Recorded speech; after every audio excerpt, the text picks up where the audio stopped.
Hello friends, welcome to the point solution. कैसे हो आप सब? तो आज हम लोग बायोलॉजी का एक इंपॉर्टेंट चैप्टर सर्कुलेटरी सिस्टम यानी कि परिसंचरण तंत्र के टॉप 130 एमसीक्यूज देखने वाले हैं। और जैसा कि मैंने आपको पहले वीडियोस में भी बताया है कि यदि आपने इन चैप्टर्स का पहले से थ्योरी पढ़ रखा है और आप एमसीक्यूज को खोज रहे हो, तो अगर आप इन एमसीक्यूज को लगा लेते हो तो आपका ये पूरा का पूरा चैप्टर एक बार अच्छे से रिवाइज हो जाएगा और एक ही क्लास में ये पूरा चैप्टर समाप्त हो जाएगा। यहाँ पर मैंने हर एक क्वेश्चंस को अच्छे से एक्सप्लेन किया है ताकि अगर आप थ्योरी नहीं भी पढ़े हो तो भी आपको ये चैप्टर अच्छे से समझ में आ जाए। ठीक है, तो मैंने सब कुछ यहाँ पर कवर करने का प्रयास किया है और ये दोनों लैंग्वेज में आपको हिंदी इंग्लिश दोनों में देखने को मिल जाएगा। ठीक है, तो चलिए फिर समय को बर्बाद ना करते हुए हम लोग मूव करते हैं सीधे क्वेश्चंस की तरफ। तो चलिए फिर स्टार्ट करते हैं। आज का जो पहला क्वेश्चन है वो आपके सामने है कि मनुष्यों के भीतर पदार्थों के परिवहन के लिए डैश होता है। In humans there is a dash to transport substances. अब देखिए, अभी तक हम लोग डाइजेस्टिव सिस्टम पढ़े, रेस्पिरेटरी सिस्टम पढ़े। अब ये जो क्वेश्चन है आपका आपके चैप्टर से ही रिलेटेड है कि ह्यूमन के अंदर अगर किसी भी सब्सटेंस का ट्रांसपोर्टेशन होता है तो ये किस सिस्टम के थ्रू होता है।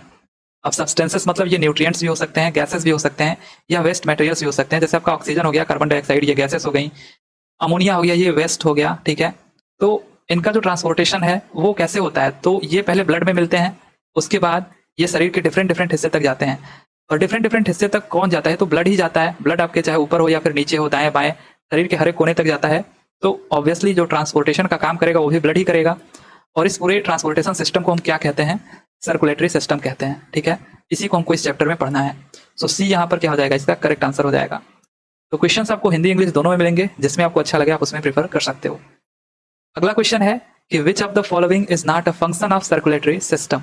अब सर्कुलेटरी सिस्टम का इसमें से कौन सा कार्य नहीं है? तो अभी हमने देखा कि ट्रांसपोर्टेशन का ही तो इसका काम है मेन। चाहे वो न्यूट्रिएंट्स हो, पोषक तत्व हो, उनको ट्रांसपोर्ट करता है, चाहे वो रेस्पिरेटरी गैसेस हो, ठीक है, उनको ट्रांसपोर्ट करता है। ये सब जो गैसेस है जैसे ऑक्सीजन और कार्बन डाइऑक्साइड, अभी हमने पिछले क्लास में पढ़ा था रेस्पिरेटरी सिस्टम में, ये हमारे ब्लड में मिल जाती हैं। ठीक है, और ब्लड में मिलने के बाद ये फिर डिफरेंट डिफरेंट सेल्स या फिर टिश्यूज के पास जाती हैं और वहां पर जाकर के एनर्जी को रिलीज कराती हैं। तो ये ट्रांसपोर्टेशन का काम कौन कर रहा है? ब्लड ही कर रहा है। ठीक है, तो ये ट्रांसपोर्टेशन का काम जो ब्लड कर रहा है, इस सिस्टम को हम सर्कुलेटरी सिस्टम बोल रहे हैं, ब्लड सर्कुलेटरी सिस्टम। तो ये दोनों के दोनों इसका काम है। बाकी ट्रांसपोर्टेशन ऑफ नाइट्रोजनियस वेस्ट, जो ऐसे वेस्ट जिनके अंदर नाइट्रोजन प्रेजेंट है, यानी जैसे अमोनिया हो गया, यूरिया हो गया, NH2CO NH2 और यूरिक एसिड हो गया, ये सब जो वेस्ट हैं ये भी पहले क्या होता है? ब्लड में मिलते हैं। ठीक है, ब्लड में मिलते हैं, फिर ब्लड इनको एक्सक्रेटरी सिस्टम जैसे कि किडनी हो गया वहां पर छोड़ देता है और फिर ये बाहर निकल जाते हैं। ठीक है, तो ये नाइट्रोजनियस वेस्ट का भी ट्रांसपोर्टेशन करता है, ये भी हमारा कार्य है सर्कुलेटरी सिस्टम का। अब देखिए यहाँ पर ब्लड नहीं लिखा है तो डिफॉल्ट में आप ब्लड इसको मान लेना। ठीक है, जब नहीं लिखा होगा तब, अदरवाइज यहाँ पे एक लिम्फ सर्कुलेटरी सिस्टम भी होता है। अगला है कि break down of complex foods. तो ये तो डाइजेस्टिव सिस्टम का पार्ट है, हमने डाइजेस्टिव सिस्टम में पढ़ा भी था। तो यही हमारा कार्य नहीं है सर्कुलेटरी सिस्टम का, तो डी हमारा करेक्ट हो जाएगा। आगे है कि which type of circulation does not found in humans. अब देखिए हमारे अंदर या मनुष्यों के अंदर कौन सा सर्कुलेशन इनमें से नहीं पाया जाता है। तो जैसे जैसे आप चैप्टर में आगे बढ़ोगे तो स्टार्टिंग में ही हमको बताया जाता है, अगर हम स्पेशली ब्लड सर्कुलेटरी सिस्टम की बात करें तो इसमें दो टाइप का सर्कुलेशन होता है, क्लोज्ड सर्कुलेशन, एक ओपन सर्कुलेशन। अब क्लोज्ड सर्कुलेशन किन में होता है और कैसे होता है? तो ये हमारे अंदर होता है क्लोज्ड सर्कुलेशन। यानी इसमें क्या होता है कि जो ब्लड होता है वो पैक्ड फॉर्म में फ्लो होता है, पैक्ड होता है। एक ऐसे खुले में नहीं घूम रहा होता है। ये आपकी जैसे आप कहते हो अपने लैंग्वेज में नसों में ब्लड आपके फ्लो हो रहा होता है, जिसको हम वेंस कहते हैं। ऐसे ही आर्टरी होती है, धमनियां जिनको बोलते हैं, कैपिलरीज होती हैं। तो ये एक नली होती हैं, ठीक है, पाइप की तरह, पाइप इनको मान करके चलिए। तो ये इनमें फ्लो हो रही होती हैं, ऐसे इन्हीं खुले में नहीं घूम रही होती हैं। तो इनको हम लोग बोलते हैं क्लोज्ड सर्कुलेशन, जो कि हमारे अंदर होता है। अब देखिए जैसे ब्लड सर्कुलेटरी सिस्टम होता है, ऐसे लिम्फ सर्कुलेटरी सिस्टम भी होता है। अब ब्लड की जगह पे आप लिम्फ को रख करके देखिए, ठीक है, इसके बारे में आगे हम लोग देखेंगे। बट ऐसे लिम्फ सर्कुलेटरी सिस्टम भी होता है, ये भी हमारा मनुष्यों के अंदर ही होता है। बाकी ओपन सर्कुलेटरी सिस्टम ये मनुष्यों में नहीं होता है। और हमसे पूछा क्या है कि कौन परिसंचरण मनुष्यों के अंदर नहीं पाया जाता है, तो ये जो खुला परिसंचरण ये नहीं पाया जाता है। बाकी ब्लड सर्कुलेटरी सिस्टम तो पाया ही जाता है। तो यही हमारा क्या हो जाएगा? करेक्ट आंसर हो जाएगा। अब देखिए एग्जाम में हमसे पूछा जाता है इनका एग्जाम्पल। अब ऐसा नहीं पूछता है किसे कहते हैं, एग्जाम्पल पूछता है कि क्या है एग्जाम्पल्स। क्लोज्ड सर्कुलेटरी सिस्टम तो एक तो जितने मैमल्स होते हैं, ठीक है, जैसे हम लोग हो गए, उनमें पाया जाता है। साथ ही साथ एक और आप लोग याद रखिएगा, अर्थवॉर्म जो होता है, ठीक है, इनमें भी क्लोज्ड सर्कुलेटरी सिस्टम होता है। ठीक है, इनके अंदर भी जो ब्लड होता है वो पैक्ड फॉर्म में फ्लो हो रहा होता है। बाकी अगर हम बात करें ओपन सर्कुलेटरी सिस्टम का एग्जाम्पल, तो यहाँ पर जैसे स्नैल्स हो गए, घोंघे हो गए, ग्रेसोफर्स जो टिड्डे होते हैं, लोबस्टर्स, जैसे कि आपका झींगा मछली जिसको बोलते हैं, इंसेक्ट्स जो कीड़े मकोड़े होते हैं, इनको अगर आप कट करके देखते हो ना तो इनमें ऐसे ही इनके बॉडी को जैसे आप कट करते हो कहीं से भी तो ऐसे ही ब्लड फ्लो हो रहे होते हैं। इनके अंदर कोई वेंस कैपिलरीज या फिर आर्टरी नहीं होती है, ये पैक्ड फॉर्म में नहीं होते, कोई भी नली नहीं होती है, ऐसे ही ब्लड फ्लो कर रहे होते हैं। जैसे आपके सेल्स होते हैं इनके आसपास ऐसे फ्लो कर रहे होते हैं, ठीक है। और अगर एग्जाम्पल की बात करें जो एग्जाम में पूछे गए हैं, जैसे आपका कॉकरोच होता है, जैसे आपका लीच होता है, ठीक है, लीच जोक जिसको बोलते हैं हम लोग, जो कि बरसात के मौसम में पाए जाते हैं, और ऑक्टोपस हो गया, ठीक है, ऑक्टोपस हो गया। और अगर हम बात करें तो जैसे आपका स्पाइडर मकड़ी हो गया, ये सब क्या है, ओपन सर्कुलेटरी सिस्टम के एग्जाम्पल्स हैं, तो इनको आप ध्यान में रखिएगा, राइट। आगे है कि who discovered blood circulatory system in humans, किसने किया था, तो ये सिंपली किया था विलियम हार्वे ने ब्लड सर्कुलेटरी सिस्टम की खोज। What is the main circulatory substance in blood circulatory system, तो रुधिर परिसंचरण तंत्र में मुख्य संवहनी पदार्थ क्या है, तो ऑब्वियसली क्या हो जाएगा हमारा ब्लड। आगे है कि which of the following is are part of the circulatory system in humans. अब देखिए हम जब पढ़ रहे थे डाइजेस्टिव सिस्टम और रेस्पिरेटरी सिस्टम, तो अगर एक लाइन में हम उसको रिवाइज करें तो हमने बताया था कि जो इनके मेन पार्ट थे डाइजेस्टिव सिस्टम के, वहां पर क्या था, माउथ से हम शुरू हो रहे थे, उसके बाद फेरिंग्स में जा रहे थे, ईसोफेगस जो आपका ग्रास नली था, उसके बाद stomach, small intestine, large intestine, rectum, यहाँ पर हम लोग आ रहे थे, ठीक है, फिर एनस, ये सब डाइजेस्टिव सिस्टम के पार्ट थे। ऐसे रेस्पिरेटरी सिस्टम का था nozzle cavity, oral cavity, लैरिंग्स, pharynx, ठीक है। उसके बाद ट्रैकिया था आपका, फिर 2 ब्रांच में डिवाइड हो रहा था, ब्रोंकस बोल रहे थे हम लोग। आगे चल करके और छोटे छोटे पार्ट में डिवाइड हो रहा था हमारे लंग्स में, ये जो ब्रांच है जिनको हम ब्रैंकियोल्स बोल रहे थे। उसके बाद ये जो गुब्बारे की तरह होता था हमारे लंग्स में, उसको हम एल्वियोली बोलते थे। तो ये सब रेस्पिरेटरी सिस्टम के पार्ट थे। ऐसे ही सर्कुलेटरी सिस्टम का क्या पार्ट होगा हमारे अंदर स्पेशली, तो वो आपका होगा ब्लड वेसल्स और हार्ट, ये मेन पार्ट हैं, ठीक है, सर्कुलेटरी सिस्टम के। तो इनमें से सभी हमारा करेक्ट हो जाएगा, राइट। आगे है कि which of the following is not a type of blood vessel. अब इनमें से कौन ब्लड वेसल का टाइप नहीं है, अभी देखिए बेसिक क्वेश्चन चल रहे हैं, ठीक है। अब इनमें से कौन सा ब्लड वेसल का टाइप नहीं है। ब्लड वेसल का मतलब रुधिर नलिका जो पाइप की तरह होते हैं, ठीक है। तो ब्लड प्लाज्मा ये हमारे ब्लड का लिक्विड पार्ट है, ठीक है, लिक्विड पार्ट है। बाकी ये जो आर्टरी है और ये जो वेन है, सिरा, जिसको आप अपने भाषा में नसें कहते हो, जो नस होती है हमारी नसें, और कैपिलरी, ये हमारे ब्लड वेसल्स के टाइप हैं, ठीक है। तो यहाँ पर हमसे पूछा था कौन नहीं है, तो ए नहीं है, तो ये हमारा करेक्ट आंसर हो जाएगा। अब देखिए बात आई है आर्टरी की, वेन की, कैपिलरी की, तो यहाँ पर अगर हम बात करें क्या क्या इनके फंक्शन है और कैसा स्ट्रक्चर होता है, एक बार आप देख लीजिए, फिर इन पे बेस्ड क्वेश्चन हम लोग देख लेते हैं। अब देखिए आर्टरी की सबसे पहले बात आती है जिसको हम लोग धमनी कहते हैं हिंदी में, ठीक है, धमनी। तो ये सबसे पहले इनका जो मेन काम है, ये प्योर ब्लड को लेकर के जाती है, ठीक है, प्योर ब्लड। प्योर ब्लड बोले तो ये इसका मतलब होता है ऑक्सीजनेटेड ब्लड, जिसमें ऑक्सीजन होता है। अब ऐसा नहीं केवल ऑक्सीजन ही होता है, मतलब ऑक्सीजन की मात्रा अधिक होती है, कार्बन डाइऑक्साइड भी इसमें हो सकता है, ठीक है।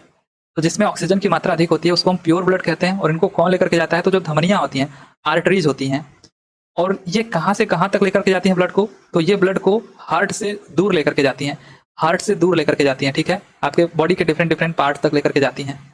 तो आपको ये याद रहेगा। बाकी अगर हम बात करें इनका स्ट्रक्चर क्या होता है, तो ये आपका जो आर्टरी है इसका जो वॉल होता है वो थिक होता है, मोटा होता है। और इनका जो ल्यूमेन होता है, जो यहाँ पर ये गुहा होती है, ये नैरो होती है, छोटी सी होती है, जिसमें जो ब्लड का फ्लो हो रहा होता है, अब वॉल्यूम कम होने की वजह से, नैरो होने की वजह से इनका जो स्पीड होता है वो अधिक होता है। जैसे यहाँ पर ये ब्लड है, सॉरी ये नली है, आपका वेसल है। अब इसका जो वॉल्यूम है वो कम होने की वजह से, लेटर सपोज बहुत ज्यादा यहाँ पे ब्लड आ रहा है, ठीक है, और आपका जो वेसल है वो पतला है, तो बहुत स्पीड से यहाँ पर जो ब्लड है वो फ्लो होगा और प्रेशर भी इस पे ज्यादा पड़ेगा, ठीक है। अब जैसे घरों में आप देखते होगे जो पाइप होती हैं, जितनी यहाँ पर पाइप का जो ल्यूमेन होता है, जो गुहा होती है, जो अंदर जगह होती है, अगर जितना ही कम होता है उतना ही हाई प्रेशर होता है और हाई स्पीड होती है उसकी, इस वजह से यहाँ पे प्रेशर हाई होता है।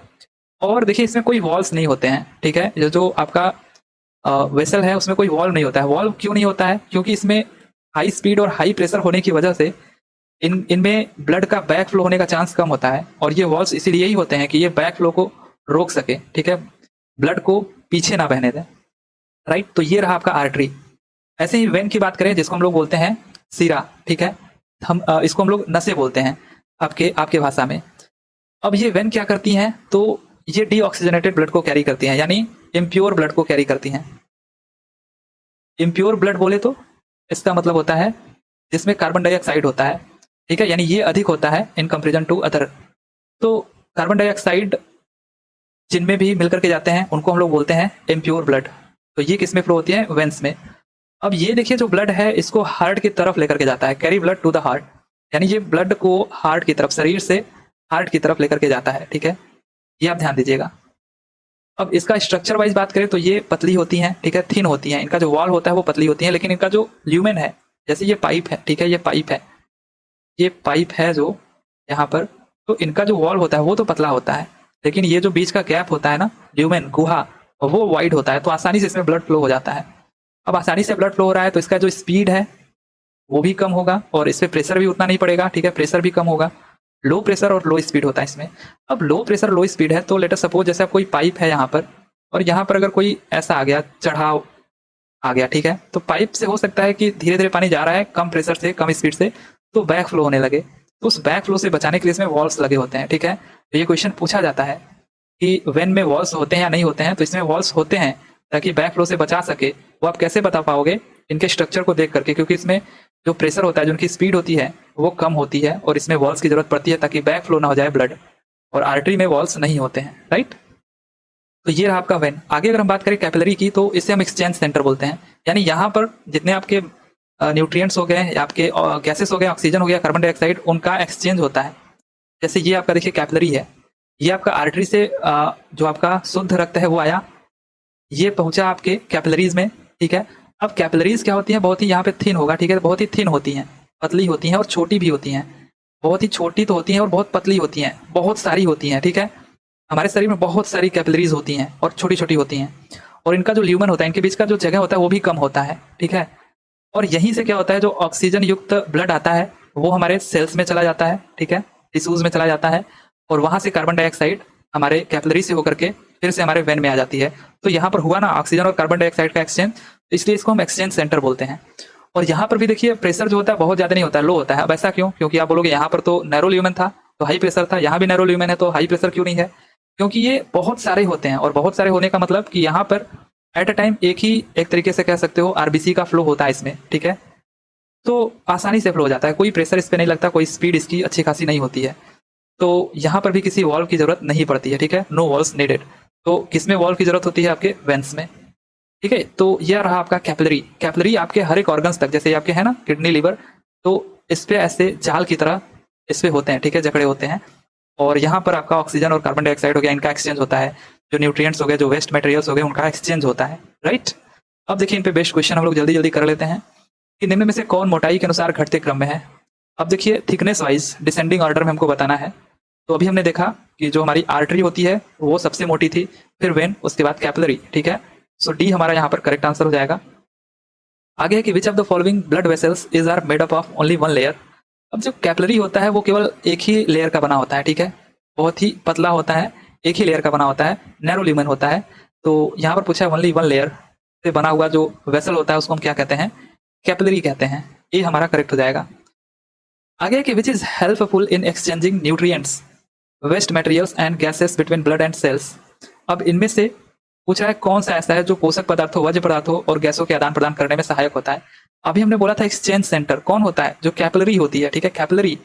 सो यहाँ पर हमारा सी करेक्ट हो जाएगा, यानी जो आपके ब्लड है, जो ऑक्सीजन जो जा रहा है प्योर ब्लड, वो इस कैपिलरी में जाएगा और वहां से ऑक्सीजन इन टिश्यूज में, इन सेल्स में क्या होगा, आ जाएगा, और यहाँ से कार्बन डाइऑक्साइड वो आपके वेंस में चला जाएगा, यहाँ से इनका क्या होता है, एक्सचेंज होता है, इसलिए इसको एक्सचेंज सेंटर बोलते हैं। तो ये हमारा सी करेक्ट आंसर हो जाएगा, राइट। आई होप कि आपको ये पिक्चर क्लियर हो रहा होगा। अब देखिए अगला है कि निम्न में से कौन धमनी के संबंध में सत्य नहीं है। Which of the following is not correct about artery. अब आर्टरी के बारे में हमने पढ़ा था, it takes blood away from the heart, ठीक है, ब्लड को क्या करता है, हार्ट से दूर लेकर के जाता है शरीर में, ठीक है, इधर का आप एरो कर दीजिए, यानी कि शरीर में लेकर के जाता है हार्ट से दूर। बाकी it takes blood towards the heart, तो ये ऑब्वियसली गलत हो जाएगा, यही हमसे पूछा है, ठीक है। आगे कि blood flows inside it with high pressure and speed, जो कि यहाँ पर वॉल्यूम कम था, नैरो ल्यूमेन था, तो हाई प्रेशर था। बाकी इसमें कोई वॉल्व की जरूरत नहीं होती है क्योंकि इसका स्पीड और प्रेशर दोनों हाई है, तो इसमें कोई वॉल्व की जरूरत नहीं है ताकि बैक फ्लो से ब्लड को बचाया जा सके, ठीक है, वॉल्व की जरूरत है ही नहीं। तो ये हमारा गलत था कि ये ब्लड को हार्ट की तरफ नहीं बल्कि हार्ट से दूर लेकर के जाता है, भी हमारा करेक्ट हो जाएगा। आगे है कि निम्न में से कौन सिरा के संबंध में सत्य नहीं है, यानी कि वेंस के संबंध में पूछ रहा है कौन सा करेक्ट नहीं है।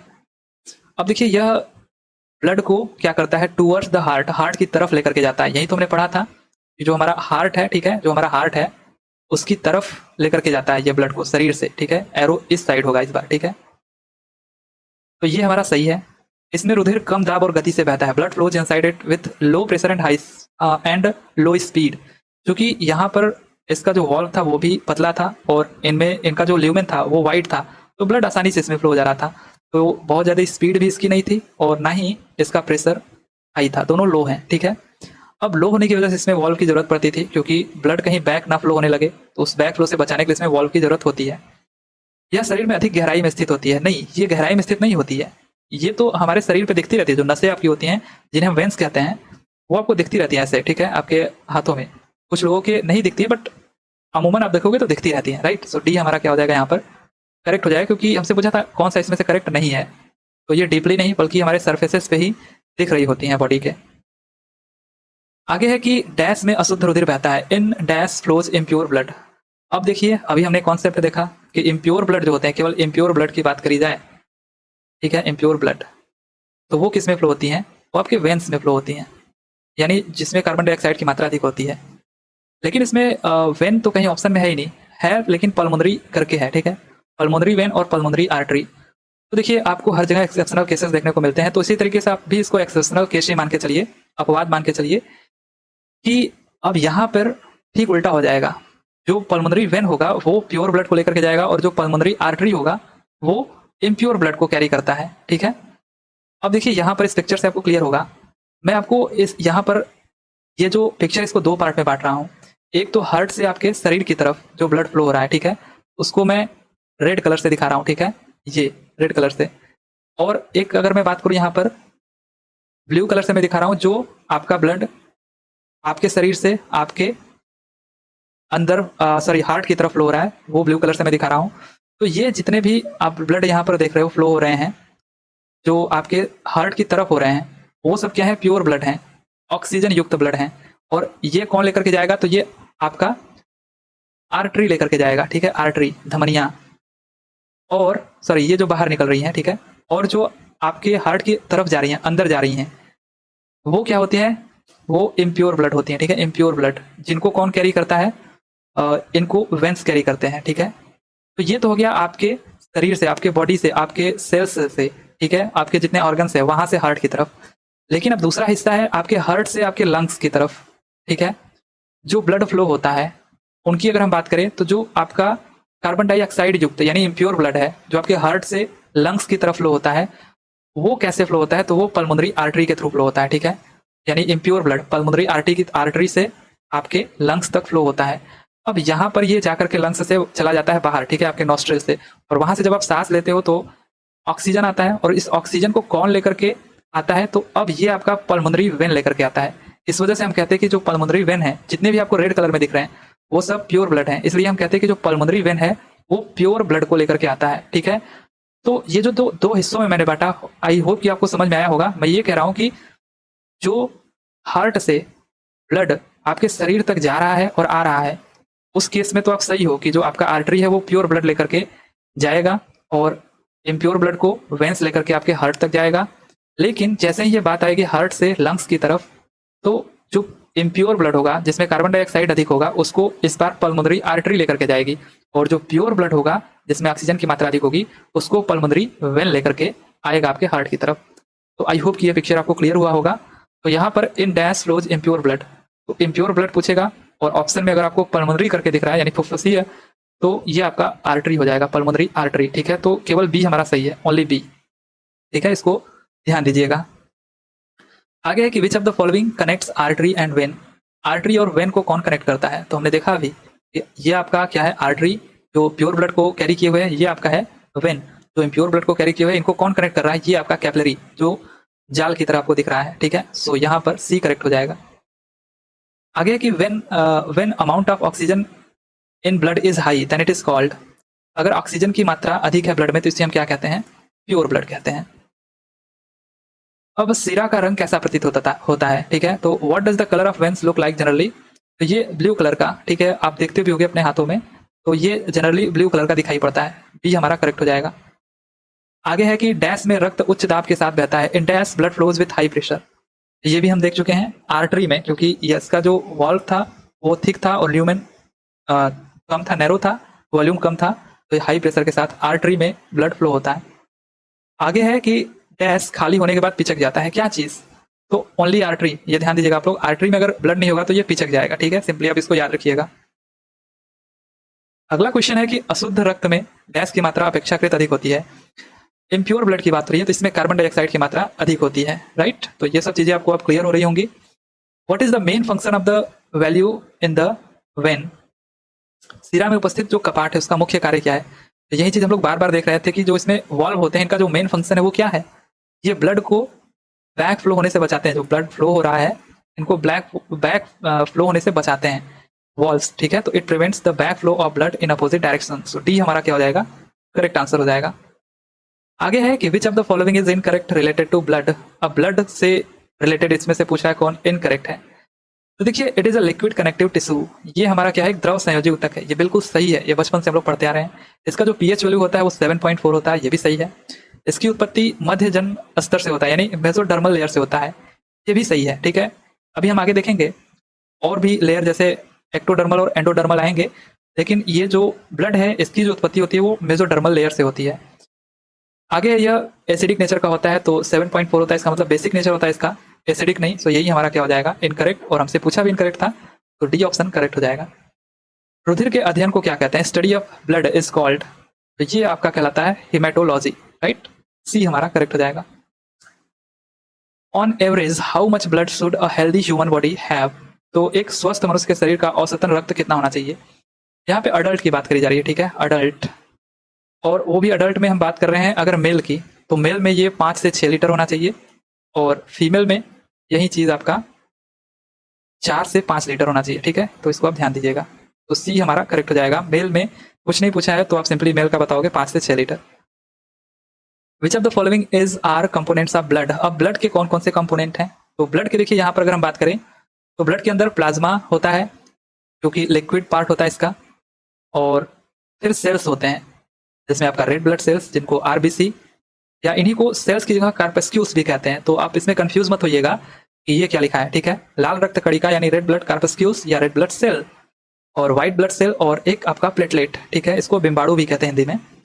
तो ये आपका तीनों सेल हो गया, और ये आपका एक लिक्विड पार्ट जो प्लाज्मा होता है। तो ये चारों के चारों ही पाए जाते हैं, ठीक है, ये चारों सही है। यहाँ पर ऑप्शन एक होगा, मतलब ऑल ऑफ दीज, ठीक है, ऑल ऑफ दीज, ये आपका क्या होगा यहाँ पर? करेक्ट होगा। आगे है कि रुधिर में प्लाज्मा की मात्रा लगभग कितनी होती है? अब जो ब्लड हमने देखा इसमें प्लाज्मा का अमाउंट अप्रोक्सीमेटली कितना होता है?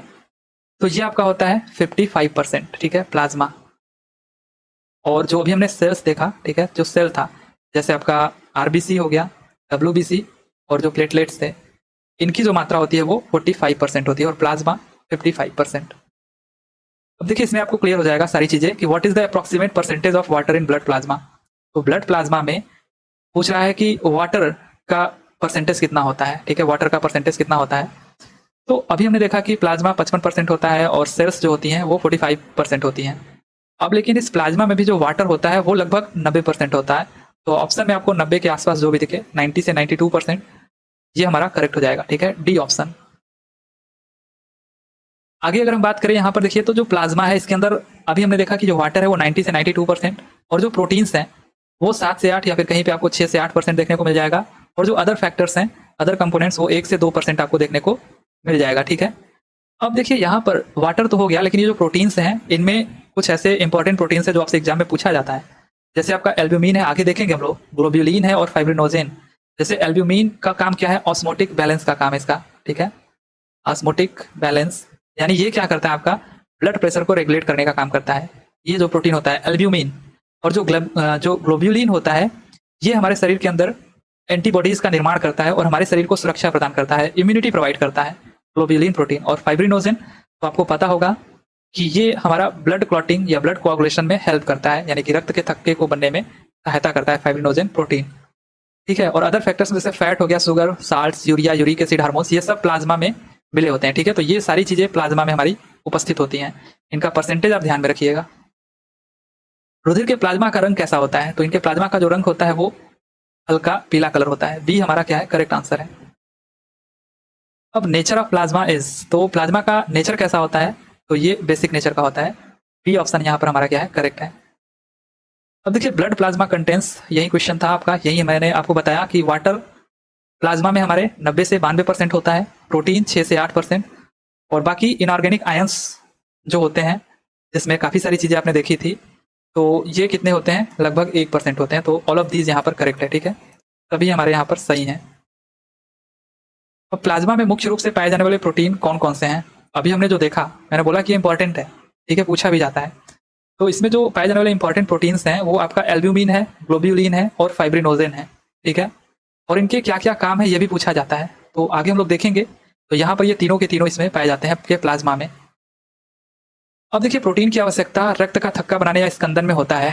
तो protein is required in blood clotting और कोआगुलेशन। तो हमने देखा था कि जो फाइब्रिनोजेन है ये एक ऐसा प्रोटीन है जो ब्लड के क्लॉटिंग और कोआगुलेशन में हेल्प करता है। यानी अगर आपका कहीं पे आपके शरीर में कट पिट हो जाता है, कुछ कट जाता है, तो वहाँ से ब्लड फ्लो होने लगता है और आप चाहते हो कि ये ब्लड रुक जाए, तो वहाँ पर एक थक्का सा बन जाता है। और उस थक्के को बनने में कौन हेल्प करता है? तो ये जो फाइब्रिनोजेन प्रोटीन है जो कि प्लाज्मा में पाया जाता है। अब देखिए, एल्ब्यूमिन और ग्लोब्यूलिन ये दोनों इंपॉर्टेंट प्रोटीन है, इनका भी काम पूछा जाता है। और अगर आप पहली दूसरी बार पढ़ रहे होगे तो इन दोनों में कंफ्यूज भी हो सकते हो, इसलिए आप इसको मैं जैसे बता रहा हूँ वैसे याद कर लीजिए, या फिर अपना कोई भी एक ऐसा तरीका बना लीजिए याद करने का, क्योंकि इंपॉर्टेंट है। अब देखिए, ए फॉर एल्ब्यूमिन, तो आप यहाँ पर ए के बाद क्या आता है? बी। बी फॉर क्या हो जाएगा? बैलेंसिंग, ठीक है। तो ऑस्मोटिक बैलेंसिंग का काम ये करता है, ठीक है। ऑस्मोटिक बैलेंसिंग का काम कौन करता है? Albumin protein. और जी, जी फॉर ग्लोब्यूलिन, ठीक है। ये ग्लोब्यूलिन क्या करता है? जैसे ए के बाद बी आ रहा था, तो जी के बाद क्या आएगा? एच आई, ठीक है, एक लेटर बाद आई। तो ये भी जी के बाद आ रहा है, ए के बाद ही आ रहा है, ठीक है। तो ऐसे कुछ बना करके याद कर लीजिए। आई फॉर क्या होता है? इम्यूनिटी, ठीक है। तो अब आपको भूलेगा नहीं कि कौन किसका क्या काम है। तो एल्ब्यूमिन क्या करता है? ऑस्मोटिक बैलेंसिंग का काम करता है, यानी कि ये ब्लड सर्कुलेशन, सॉरी, जो ब्लड प्रेशर होता है उसको रेगुलेट करता है।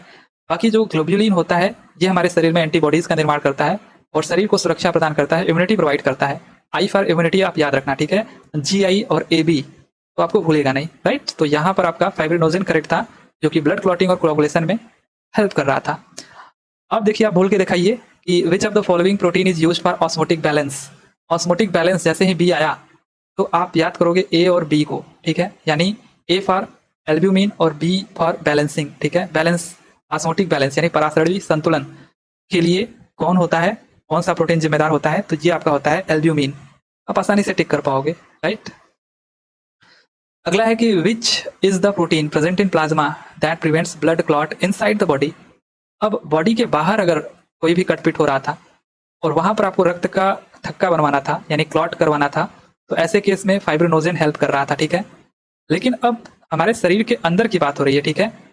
अंदर जो ब्लड वेसल्स हैं, ठीक है, उनके अंदर जो ब्लड है वो कहीं रुक ना जाए, उनका कहीं क्लॉटिंग, उनका कहीं थक्का ना बन जाए। क्योंकि अगर थक्का बन गया तो सोचिए कि वो ऑक्सीजन को लेकर के जा रही है, कैसे लेकर के जाएगी आपके शरीर के अंदर ऑक्सीजन, और ऑक्सीजन अगर नहीं जाएगी तो आपके अगर हार्ट तक ऑक्सीजन नहीं पहुंचेगा तो आपको हार्ट अटैक आ जाएगा, या फिर आपके शरीर के किसी हिस्से तक नहीं पहुंचेगा ऑक्सीजन तो एनर्जी नहीं रिलीज होगी, काफी सारी दिक्कतें आएंगी। तो ब्लड क्लॉटिंग नहीं होना चाहिए। इसके लिए कौन जिम्मेदार होता है? तो ये हेपेरिन, ठीक है, हेपेरिन। तो जमाने के लिए कौन जिम्मेदार होता है? फाइब्रिनोजन। और जमने से बचने के लिए कौन जिम्मेदार होता है? हेपेरिन। तो सी हमारा यहाँ पर करेक्ट हो जाएगा। आगे है कि which is incorrect with reference to cholesterol present in plasma. Cholesterol आपने सुना होगा, कहाँ पर बनता है ये? तो ये लीवर में बनता है, ठीक है। और हमसे पूछा इनकरेक्ट इसमें से कौन सा है, तो ये हमारा सही है, लीवर में बनता है। बाकी यह प्लाज्मा झिल्ली को मजबूती प्रदान करता है, ठीक है। जो प्लाज्मा अभी आप पढ़ रहे हो इसके मेम्ब्रेन को ये स्ट्रेंथन प्रोवाइड करता है, ठीक है, स्ट्रेंथ प्रोवाइड करता है। और it is helpful in formation of steroid hormone, और ये स्टेरॉयड हार्मोन को बनाने में सहायक है, जो आपका कोलेस्ट्रॉल है। और ये दिया है कि प्रोड्यूसेस इन पेनक्रियास, तो ये हमारा गलत हो जाएगा, ठीक है, क्योंकि ये लीवर में बनता है। तो कौन सा इनकरेक्ट है? डी वाला इनकरेक्ट है। आगे है कि what is the approximate amount of RBC in blood. RBC की मात्रा लगभग कितनी होती है हमारे रुधिर में? अभी देखिए, आपने क्या पढ़ा था? प्लाज्मा और जो सेल्स आपने पढ़ा था, ये आपका था 55% और ये आपका 45%। ये आप परसेंटेज याद रखिएगा, इंपॉर्टेंट है। अब इनमें भी जो सेल्स हैं इनमें भी क्या होता है? जो आपका आरबीसी है, आरबीसी, डब्ल्यूबीसी और आपका प्लेटलेट्स, ये जो आरबीसी होता है यही अकेले 99% के लगभग होता है। और ये जो दोनों होते हैं ये 1% के लगभग ये होते हैं, बाकी कुछ अदर कंपोनेंट हो गए। तो अब यहाँ पर ये 99% ऑप्शन में तो कहीं भी नहीं है, बट ये आपको पूरे ब्लड में पूछा है, ध्यान दीजिएगा, पूरे ब्लड में पूछा है। तो पूरे ब्लड में तो 55% प्लाज्मा ही होता है, तो आप कैसे कह दोगे कि आरबीसी 99% होता है? ये तो बस इस सेल्स की बात हुई थी, इसमें ये 99% होता है, बाकी 1% ये दोनों होते हैं। लेकिन अगर पूरे ब्लड में बात करी जाएगी तो पूरे ब्लड में प्लाज्मा जो होता है वो 55% और ये जो आरबीसी होता है वो लगभग 44% होता है, और ये दोनों मिलकर के लगभग 1% होते हैं। ठीक है, इस तरीके से आपको ध्यान रखना है। तो यहाँ पर हमारा 44% करेक्ट हो जाएगा। आरबीसी का अमाउंट हमारे ब्लड में 44% के करीब होता है। अगला क्वेश्चन है कि which is incorrect related to RBC. अब आरबीसी के संबंध में कौन गलत है? तो इसका जो जीवन काल होता है वो लगभग 120 दिन का होता है। ये बिल्कुल सही है, जो लाइफ स्पैन होती है वो 120 दिन की होती है। क्या इसे ल्यूकोसाइट कहते हैं? आप कभी ब्लड टेस्ट कराए होगे तो आपके रिपोर्ट में आपको ल्यूकोसाइट या एरिथ्रोसाइट करके दिखता होगा, तो ये और कुछ नहीं बल्कि आरबीसी और डब्ल्यूबीसी होते हैं। तो ल्यूकोसाइट डब्ल्यूबीसी को कहा जाता है, ठीक है, और आरबीसी को एरिथ्रोसाइट कहा जाता है, आरबीसी को। ठीक है, सो ये हमारा क्या है, गलत है आरबीसी के संदर्भ में। ठीक है, ल्यूकोसाइट डब्ल्यूबीसी को कहते हैं। बाकी देखिए इसका निर्माण अस्थि मज्जा में होता है, यानी बोन मैरो में होता है, तो ये भी हमारा सही है। आरबीसी का जो निर्माण होता है वो हमारे बोन मैरो में ही होता है, राइट। सो यहाँ पर which is incorrect related to RBC, तो ये हमारा इनकरेक्ट हो जाएगा कि ये ल्यूकोसाइट डब्ल्यूबीसी होता है। आगे है कि आरबीसी का कब्रिस्तान और मानव शरीर का ब्लड बैंक किसे कहा जाता है?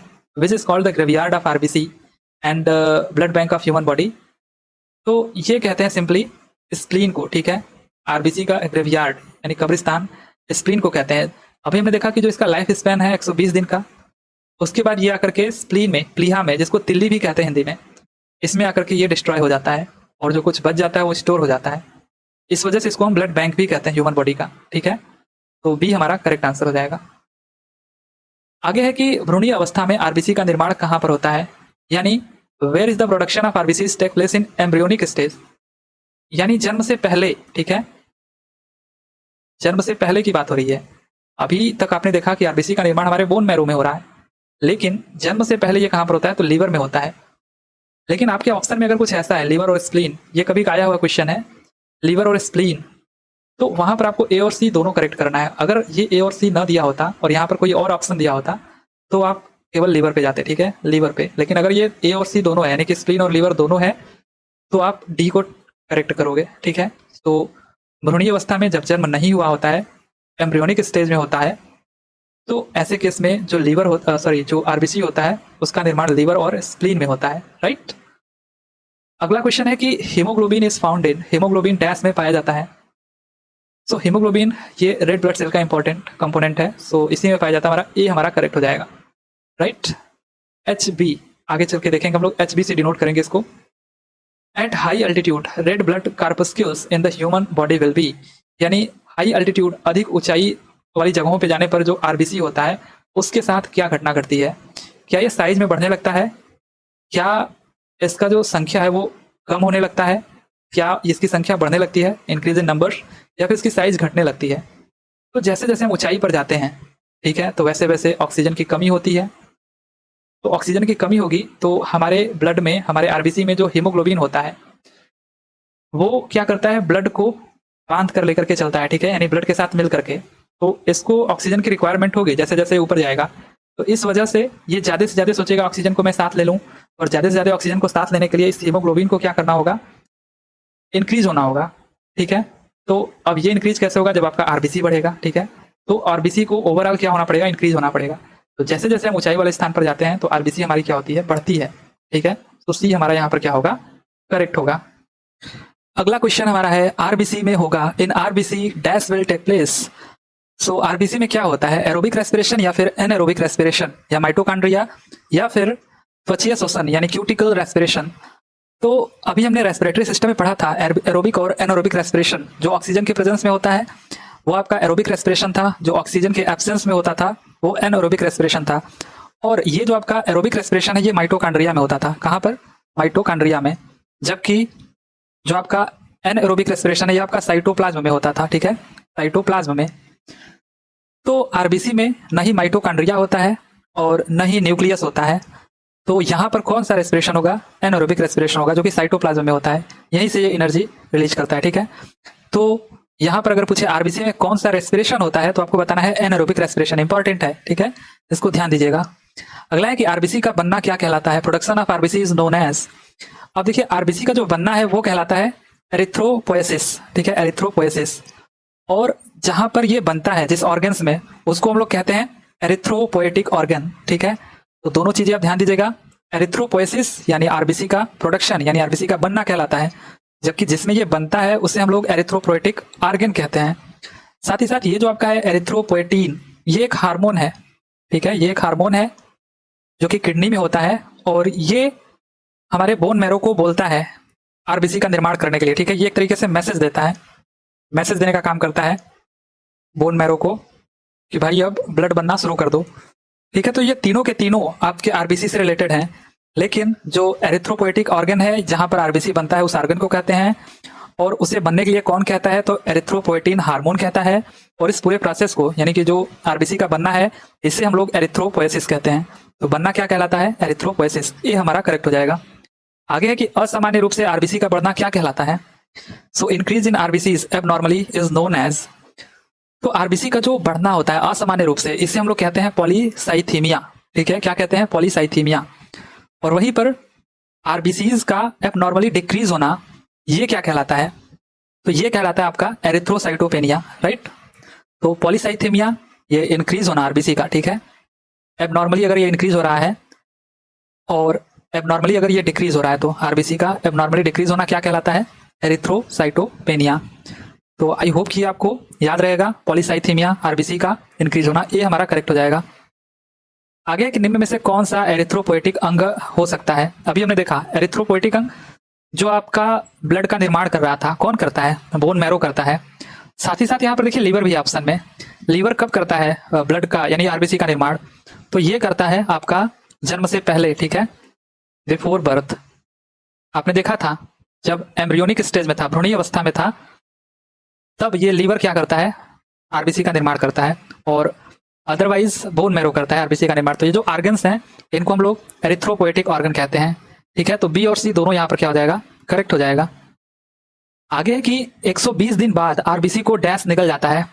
तो आरबीसी का जो लाइफ स्पैन है 120 दिन, उसके बाद इसे कौन निकल जाता है, तो फैगोसाइट्स, ये फैगोसाइट्स डब्ल्यूबीसी होते हैं, ठीक है, ये इनको निकल जाते हैं। सो ये हमारा करेक्ट आंसर हो जाएगा, राइट। डैश के आरबीसी में केंद्रक पाया जाता है। अभी देखिए हमने क्या देखा कि जो न्यूक्लियस है वो हमारा आरबीसी में नहीं पाया जाता, मतलब मैमल्स की हम बात कर रहे हैं। मैमल्स में जैसे आपका ह्यूमंस हो गए, गाय हो गई और बकरी हो गई, इन सबके आरबीसी में ये जो न्यूक्लियस है नहीं पाया जाता है। लेकिन ऊंट ये एक ऐसा मैमल्स है जिसके आरबीसी में न्यूक्लियस पाया जाता है, ठीक है। तो ये ध्यान दीजिएगा, यहाँ पर बी हमारा करेक्ट है। ऊंट एक ऐसा मैमल्स है, मैमल्स की श्रेणी में आता है जिसके आरबीसी में केंद्रक यानी कि न्यूक्लियस पाया जाता है। बाकी हमारे अंदर और जितने भी मैमल्स हैं उनमें आरबीसी में न्यूक्लियस नहीं पाया जाता है, ठीक है। आगे है कि निम्न में से कौन सा एक ल्यूकोसाइट है। अब देखिए ल्यूकोसाइट किसको बोलते हैं, ये डब्ल्यूबीसी को बोलते हैं, पहले भी मैं चर्चा कर चुका हूं।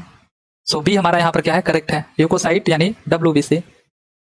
विच is incorrect related to WBC. अब डब्ल्यूबीसी से रिलेटेड यहाँ पर कौन सा इनकरेक्ट है, इसका जो लाइफ स्पैन होता है वो 120 डेज का होता है, ये तो आरबीसी का होता है, ठीक है। तो यही हमारा इनकरेक्ट है। इसका जीवन काल 3 से 4 दिन होता है, ये लाइफ स्पैन 3 to 4 डेज, ये सही है। और इसमें कोई भी पिगमेंट नहीं होता है। अब देखिए जो आपका आरबीसी था उसमें तो हीमोग्लोबिन होता था, जिसकी वजह से आरबीसी का जो कलर है वो रेड होता था। लेकिन जो डब्ल्यूबीसी है इसमें कोई भी पिगमेंट नहीं होता है, इस वजह से इसका कोई कलर नहीं होता है। और it has a nucleus, RBC में कोई भी न्यूक्लियस नहीं था, ठीक है। लेकिन यहाँ पर तो कोई भी न्यूक्लियस नहीं था, लेकिन इसके पास न्यूक्लियस होता है जो डब्ल्यूबीसी है। तो ये भी सही है, ये भी सही है, यही हमारा इनकरेक्ट है। तो ए ऑप्शन करेक्ट हो जाएगा। आगे है कि डब्ल्यूबीसी कितने प्रकार के होते हैं। देखिए डब्ल्यूबीसी टोटल 5 प्रकार के होते हैं, ठीक है, 5 प्रकार के। इनकी कैटेगरीज अलग अलग कर दी गई हैं, जैसे ग्रेन्युलोसाइट्स और ए ग्रेन्युलोसाइट्स, ठीक है, 2 तरीके के हैं। इनको बांट दिया गया है 2 तरीकों में, लेकिन अगर आपको बताना होगा कितने तरीके के, तो 5। पहला आपका है न्यूट्रियोफिल, दूसरा आपका है एसिनोफिल, और तीसरा बेसोफिल्स, और चौथा आपका है लिम्फोसाइट, और 5वां आपका है मोनोसाइट। अब देखिए ये 5 हैं, लेकिन इन तीनों को एक कैटेगरी में रख दिया गया है, इन दोनों को एक कैटेगरी में। इस वजह से ये ग्रेनुलोसाइट्स एक कैटेगरी और दूसरी ए ग्रेनुलोसाइट्स हैं। तो आपको 2 नहीं बताना है गलती से, आपको बताना है टोटल 5 हैं, ठीक है। जैसे किसी के अगर 5 लड़के हैं, ठीक है, 5 लड़के हैं, उनमें से 3 अगर मैथ्स ले लेते हैं और 2 बायो ले लेते हैं, तो आप ऐसा नहीं कहोगे कि उनके 2 ही पुत्र हैं, ठीक है, 2 ही बेटे हैं, मैथ और बायो नहीं, उनके 5 बेटे हैं, ठीक है। इसी तरीके से डब्ल्यूबीसी के अगर टाइप पूछेगा तो आपको 5 बताना है सिंपली, राइट। अब देखिए, अगर ऐसा पूछे कि how many types of white blood cells are there based on granules in cytoplasm, यानी कोशिका द्रव्य में कणों के आधार पर पूछ रहा है, यानी आपका ग्रेनुअल्स के आधार पर कितने प्रकार के होते हैं WBC, तो ये आपके अब हो जाएंगे 2 प्रकार के, ठीक है। सो ए हमारा करेक्ट हो जाएगा। कौन सा? एक ग्रेनुलोसाइट्स और दूसरा ए ग्रेनुलोसाइट्स, ठीक है। तो इस तरीके से आपको क्वेश्चन पहले पढ़ना है। आगे कि which of the following is not a type of granular WBC, अब इनमें से कौन सा ग्रेनुलर WBC नहीं है? अभी हमने देखा ग्रेनुलर और ए ग्रेनुलर, तो ग्रेनुलर में क्या था? एसिनोफिल था, बेसोफिल था और न्यूट्रोफिल था, लेकिन लिम्फोसाइट नहीं था, ठीक है। ये आपका ए ग्रेनुलर में था, ठीक है। तो यहाँ पर डी हमारा करेक्ट हो जाएगा, क्योंकि यही इसका टाइप नहीं है। डैश को थ्रोम्बोसाइट भी कहा जाता है। अब देखिए, हमने पढ़ा रेड ब्लड सेल को एरिथ्रोसाइट, व्हाइट ब्लड सेल को हमने देखा था अभी ल्यूकोसाइट, लेकिन जो प्लेटलेट होता है इसको हम कहते हैं थ्रोम्बोसाइट, ठीक है। तो इन तीनों को आप ध्यान रखिएगा। यहाँ पर थ्रोम्बोसाइट किसको कहते हैं? प्लेटलेट को। ये आपके ब्लड रिपोर्ट में लिखा होता है, तो एक बार देखिएगा इसको ध्यान से। ये आपका एरिथ्रोसाइट, ल्यूकोसाइट और ये थ्रोम्बोसाइट। निम्न में से कौन रक्त का थक्का जमने में मदद करता है? तो अब देखिए, अगर सेल वाइज बात करें हम लोग, तो इसमें जो प्लेटलेट होता है ये मदद करता है हमारा ब्लड क्लॉटिंग में, ठीक है। सो सी हमारा यहाँ पर क्या हो जाएगा? करेक्ट आंसर हो जाएगा। इंक्रीज इम्यूनिटी, जब भी रोग प्रतिरोधक क्षमता की बात आए तो इसको कौन बढ़ाता है? WBC बढ़ाता है, ठीक है, WBC। तो ये इनके इंपॉर्टेंट काम है, इनको ध्यान में रखिएगा। इनके और सारे काम है, लेकिन ये इंपॉर्टेंट काम है। बाकी अगला है कि who first detected the blood groups A, B and O in humans. तो हमारे अंदर A, B और O का ये जो रक्त समूह है, इसका पता किसने लगाया सबसे पहले? तो ये लगाया था कार्ल लैंडस्टीनर ने, ठीक है। तो टोटल 4 जो ब्लड ग्रुप हैं A, B, O और AB, तो इसमें से ये जो 3 ब्लड ग्रुप हैं इनका पता लगाया था सबसे पहले कार्ल लैंडस्टीनर ने, ठीक है। और वहीं पर अगर AB की बात करी जाए तो इसके लिए आप किसको टिक करोगे? तो डिकास्टेलो, ठीक है, डिकास्टेलो और स्टर्ली ने किया था, ठीक है, स्टर्ली ने। तो ध्यान दीजिएगा, कार्ल लैंडस्टीनर ABO और AB के लिए डिकास्टेलो और स्टर्ली, ठीक है, डिकास्टेलो और स्टर्ली। आगे है कि आरबीसी के सतह पर एक विशेष प्रकार के प्रोटीन ग्लाइकोप्रोटीन को क्या कहते हैं? तो आरबीसी के सतह पर, ठीक है, अगर हम आरबीसी की बात करें, ठीक है, तो उसके सरफेस पर जो एक विशेष प्रकार का ग्लाइकोप्रोटीन पाया जाता है उसको हम लोग कहते हैं एंटीजन, ठीक है, एंटीजन। और वहीं पर साइटोप्लाज्म, इसके अंदर जो साइटोप्लाज्म होता है उसको हम लोग बोलते हैं, उसके सतह पर जो प्रोटीन पाया जाता है उसको हम लोग एंटीबॉडी बोलते हैं, ठीक है। तो यहाँ पर हमसे आरबीसी के सतह पर पूछा है, तो ये इसको हम लोग एंटीजन बोलते हैं। तो सी हमारा करेक्ट आंसर हो जाएगा, राइट। आगे कि निम्न में से किस रक्त समूह में एंटीजन ए और बी दोनों होगा, साथ ही कोई एंटीबॉडी नहीं होगा? अब देखिए, एक बार इस पिक्चर को अपने दिमाग में फिट कर लीजिए। आपने अगर पढ़ा होगा तो अच्छी बात है, अदरवाइज अगर पहली बार दूसरी बार पढ़ रहे हो तो एक बार फिर से देख लीजिए। ये आपका क्या है? ब्लड ग्रुप ए बी और ओ है, ठीक है, और ये आरबीसी का टाइप है, और ये एंटीबॉडीज इन प्लाज्मा है। देखिए, मैंने बताया था कि प्लाज्मा में आपका क्या होता है? एंटीबॉडीज, ठीक है, एंटीबॉडीज। और जो आरबीसी है उसमें जो प्रोटीन था वो एंटीजन था, ठीक है। तो एंटीजन्स इन आरबीसीज। सो जो ब्लड ग्रुप ए है, ठीक है, उस ए में अगर हम बात करें तो सबसे पहले एंटीजन को ध्यान दीजिए। तो जो ब्लड ग्रुप जिस नाम का है उसी नाम का एंटीजन भी होता है, ठीक है। तो ए ब्लड ग्रुप में A antigen, B blood group में B antigen, A B blood group में दोनों एंटीजन है, ठीक है, ए भी है और बी भी है, ठीक है, एंटीजन। और ओ ब्लड ग्रुप में नो एंटीजन, ठीक है, ओ नो, कोई एंटीजन नहीं, नन। अब अगर हम एंटीबॉडीज की बात करें तो ठीक उल्टा है। ए में क्या है? एंटीबॉडी बी है, बी में क्या है? एंटीबॉडी ए है। अब देखिए, ए और बी दोनों नाम क्या है? तो इसमें कोई एंटीबॉडी नहीं है, ठीक है। और ओ ना इसमें ए है ना बी है, तो इसी वजह से इसमें ठीक उल्टा है। इसमें एंटीबॉडी ए भी है और एंटीबॉडी बी भी है। तो इस टेबल को आप ध्यान दीजिएगा, ठीक है, कि एंटीजन और एंटीबॉडी कैसे आपको रखना है ब्लड ग्रुप ए में, बी में, ए बी में और ओ में। तो जैसा नाम वैसा एंटीजन, जैसा नाम ठीक उल्टा एंटीबॉडी, ठीक है। तो ये चीज आपको क्लियर हो गया होगा।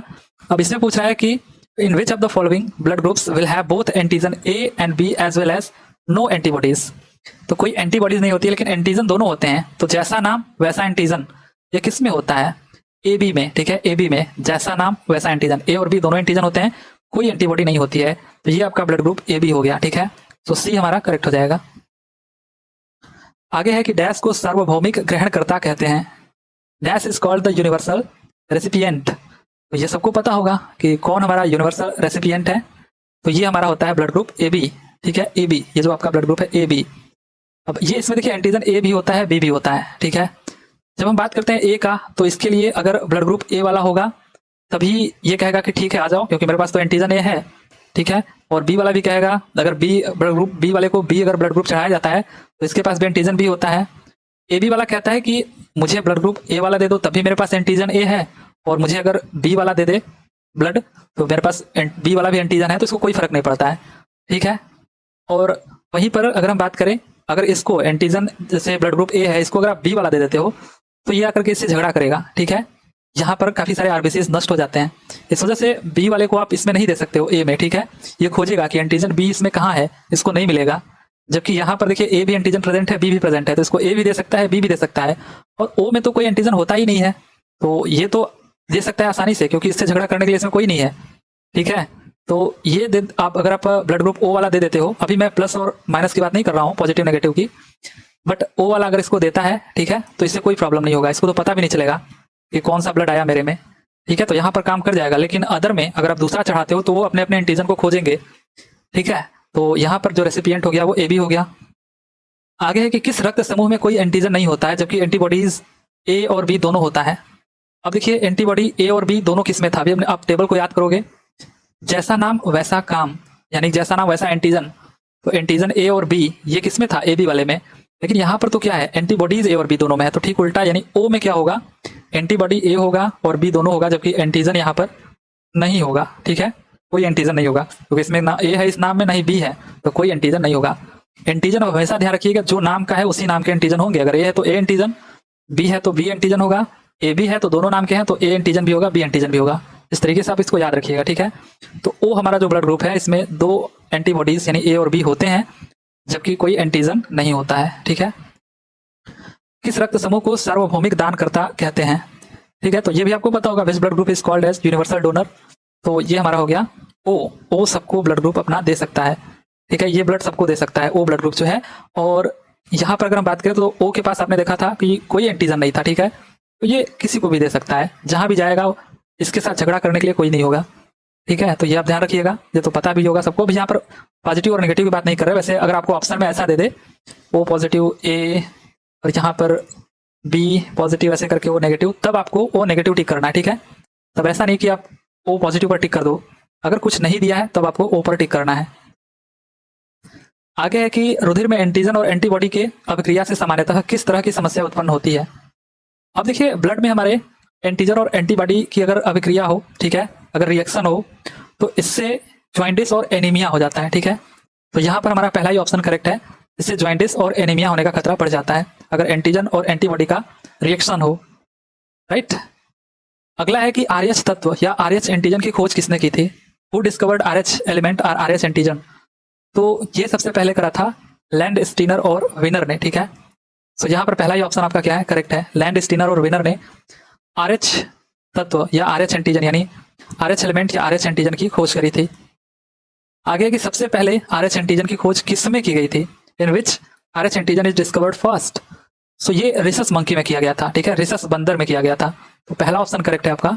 और इस रिसस में का ये जो आरएच है इसी के नाम पर ये रखा भी गया था, आरएच एंटीजन, ठीक है। तो आरएच एंटीजन सबसे पहले किसमें खोजा गया था, रिसस मंकी में, रिसस बंदर में। निम्न में से किस रक्त समूह में आरएच तत्व या आरएच एंटीजन उपस्थित है। अब देखिए in which of the following blood group Rh antigen is present. अब देखिए जब भी आपको यहाँ पर नेगेटिव साइन दिखेगा, ठीक है, नेगेटिव साइन, तो उसमें आरएच जो एंटीजन है वो प्रेजेंट नहीं होगा, ठीक है। और जिसमें आपको पॉजिटिव दिखे, ठीक है, जैसे आपका ए पॉजिटिव बी पॉजिटिव, तो पॉजिटिव दिखे तो उसमें यानी कि आपका क्या है, आरएच एंटीजन है, ठीक है। तो यहाँ पर हमारा डी ऑप्शन करेक्ट हो जाएगा, बी पॉजिटिव, इसमें आरएच एंटीजन प्रेजेंट है, राइट। सो यहाँ पर बी ऑप्शन क्या हो जाएगा आपका, करेक्ट हो जाएगा। आगे कि निम्नलिखित में से कौन सार्वभौमिक दानकर्ता और सार्वभौमिक प्राप्तकर्ता रक्त समूह है। तो अब यहाँ पर दोनों एक साथ पूछा है कि यूनिवर्सल डोनर और यूनिवर्सल एक्सेप्टर कौन है। तो देखिए यूनिवर्सल डोनर मैंने बोला आपको, अगर नेगेटिव पॉजिटिव हो तो यहाँ पर जो नेगेटिव है, देखिए यहाँ पर भी ओ और ए बी है, लेकिन जो ओ नेगेटिव है ये यूनिवर्सल डोनर हो गया आपका, और ए बी पॉजिटिव ये यूनिवर्सल एक्सेप्टर हो गया, ठीक है। तो सी ऑप्शन यहाँ पर क्या आपका करेक्ट है। आगे कि विच mineral is helpful in blood clotting. अब देखिए यहाँ पर मिनरल की बात कर रहा है। अभी तक आपने देखा था प्रोटीन, जैसे कि आपका कौन सा प्रोटीन था, फाइब्रिनोजेन प्रोटीन था जो कि ब्लड क्लॉटिंग में हेल्प कर रहा था। और आगे आपने देखा था प्लेटलेट्स भी जो थे, मतलब सेल वाइज, वो आपके ब्लड क्लॉटिंग में हेल्प कर रहे थे। अब अगर आपसे मिनरल पूछे कि कौन सा मिनरल है जो ब्लड क्लॉटिंग में हेल्प करता है, तो ये आपका हो जाएगा कैल्शियम, ठीक है। सो डी ऑप्शन यहाँ पर क्या आपका करेक्ट है। अब यहाँ पर कंफ्यूजन वाली बात क्या होती है कि यहाँ पर जो पोटेशियम है यानी कि के, अगर आपको ऑप्शन में कुछ ऐसा दे दिया जाता है तो जल्दबाजी में इसे टिक कर देते हो, क्योंकि हमसे अगर पूछा जाता है कि कौन सा विटामिन, ठीक है, कौन सा विटामिन जो होता है वो ब्लड क्लॉटिंग में हेल्प करता है, तो वो विटामिन के होता है, और हमको उसी का ध्यान रहता है और हम जल्दबाजी में के टिक कर देते हैं पोटेशियम को। तो आपको ध्यान देना है, अगर आपको इसका फार्मूला लिखा है तो आपको कैल्शियम टिक करना है, ठीक है। मिनरल अगर बात करेगा तो कैल्शियम, विटामिन बात करेगा तो विटामिन के। आगे कि which of the following is are anticoagulants that prevents blood from clot in our body. तो ये हम लोग देख चुके हैं कि कौन रोकता है ब्लड क्लॉटिंग होने से, तो ये हेपेरिन करता है, ठीक है, हेपेरिन, बी हमारा करेक्ट है। आगे है कि निम्न में से कौन सा विटामिन रक्त का थक्का बनाने के लिए सहायक है। Which of the following vitamin are helpful for blood clotting. आ गया कि विटामिन की बात कर रहा है तो विटामिन के, ठीक है, विटामिन वाइज के, मिनरल्स वाइज कैल्शियम, और सेल वाइज प्लेटलेट, और बाकी आपका जो फाइब्रिनोजन है, प्रोटीन अगर आप बात करें प्रोटीन तो फाइब्रिनोजन, ठीक है। अब ध्यान दीजिएगा इसको। आगे कि what can be added to the blood taken out from the blood vessel to prevent it from clotting. अब देखिए आपके शरीर के अंदर तो हेपेरिन था जो कि ब्लड को क्लॉट होने से बचा रहा था, ठीक है, उसको जमने नहीं दे रहा था। लेकिन जब आप अपना ब्लड डोनेट कर देते हो तो जहां पर इसको रखा जाता है वहां पर तो ये बाहर आ गया, अब वहां पर कैसे हेपेरिन इसको मिले, वहां पर भी तो ये क्लॉट हो सकता है। तो वहां पर ब्लड क्लॉटिंग से प्रिवेंट करने के लिए क्या चीज मिलाया जाता है, तो वहां पर आपका हेरोडीन हो गया, सोडियम ऑक्जिलेट हो गया, पोटेशियम ऑक्जिलेट हो गया। ये सारे के सारे ही जो आपको एलिमेंट्स दिख रहे हैं वो सारे के सारे यहाँ पर मिलाए जाते हैं, ठीक है। सो डी आपका ऑप्शन करेक्ट हो जाएगा। ध्यान दीजिए, जो हेरोडीन है, सोडियम ऑक्जिलेट है, पोटेशियम ऑक्जिलेट है, ये सारे के सारे एलिमेंट्स मिलाए जाते हैं कि जिससे ब्लड क्लॉट ना हो सके, जो ब्लड बैंक में रखे जाते हैं ब्लड, ठीक है, डोनेट होने के बाद, ठीक है। तो डी हमारा यहाँ पर करेक्ट हो जाएगा। आगे है कि after blood coagulation some yellow substance remains which is called. अब देखिए ब्लड कोआगुलेशन के बाद कुछ येलो सब्सटेंस रह जाते हैं, यानी कि रुधिर स्कंदन के बाद कुछ पीला सा पदार्थ रह जाता है। जब ब्लड क्लॉट हो जाता है आपके शरीर पर कटने पिटने के बाद तो कुछ पीला सा पदार्थ रह जाता है, उसको हम क्या कहते हैं, उसको हम सीरम कहते हैं, ठीक है। सी ऑप्शन हमारा यहाँ पर क्या है, करेक्ट है, सीरम कहते हैं। अगला क्वेश्चन हमारा है कि मछलियों के हृदय में कितने कक्ष होते हैं। देखिए अब यहाँ पर चैम्बर्स की बात हो रही है कि अपने हार्ट में या मछलियों के हार्ट में या फिर जैसे भी जानवर हैं, जैसे भी जीव जंतु आएंगे उनके हार्ट में कितने चैम्बर्स होते हैं। तो यहाँ पर पूछा गया है मछलियों के, फिशेस के हार्ट में कितने चैम्बर होते हैं। तो यहाँ पर केवल 2 चैम्बर होते हैं, ठीक है। कौन कौन से ये भी आप याद रखिएगा। एक आपका ऑरिकल होता है यानी अलिंद जिसको कहते हैं हिंदी में, और एक आपका वेंट्रिकल होता है, हिंदी में इसे निलय कहते हैं, ठीक है। तो एक ऑरिकल और एक वेंट्रिकल, ये मछलियों के हार्ट में 2 चैम्बर होते हैं, ठीक है। तो इसको याद रखिएगा। आगे कि how many chambers are there in the heart of amphibians. जो एम्फीबियंस होते हैं, उभयचर होते हैं, उनके हार्ट में कितने चैम्बर होते हैं। तो उनके हार्ट में 3 चैम्बर होते हैं, ठीक है। कितने, 3 चैम्बर। 2 ऑरिकल होते हैं यानी कि 2 अलिंद, यानी उसमें भी आपका एक लेफ्ट ऑरिकल राइट ऑरिकल होता है, और एक वेंट्रिकल होता है, ठीक है, यानी कि एक निलय होता है। याद रखिएगा 2 ऑरिकल लेफ्ट और राइट और एक वेंट्रिकल, ये आपका जो उभयचर होते हैं, जो एम्फीबियंस होते हैं, उनके हार्ट में इतने चैम्बर होते हैं। कितने, 3, राइट।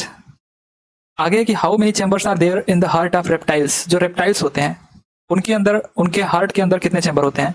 तो उनके हार्ट में भी 3 चैम्बर होते हैं, ठीक है। कितने, 3। वही सेम चीज, 2 ऑरिकल यानी कि एक लेफ्ट ऑरिकल राइट ऑरिकल और एक वेंट्रिकल यानी एक निलय होता है।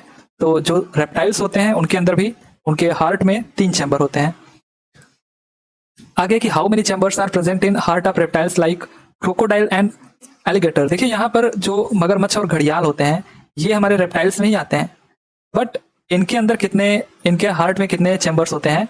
तो ये ध्यान दीजिएगा कि यहाँ पर टोटल 4 चैम्बर होते हैं, ठीक है, 4 चैम्बर, 2 ऑरिकल और 2 वेंट्रिकल, ठीक है, 2 ऑरिकल और 2 वेंट्रिकल, राइट।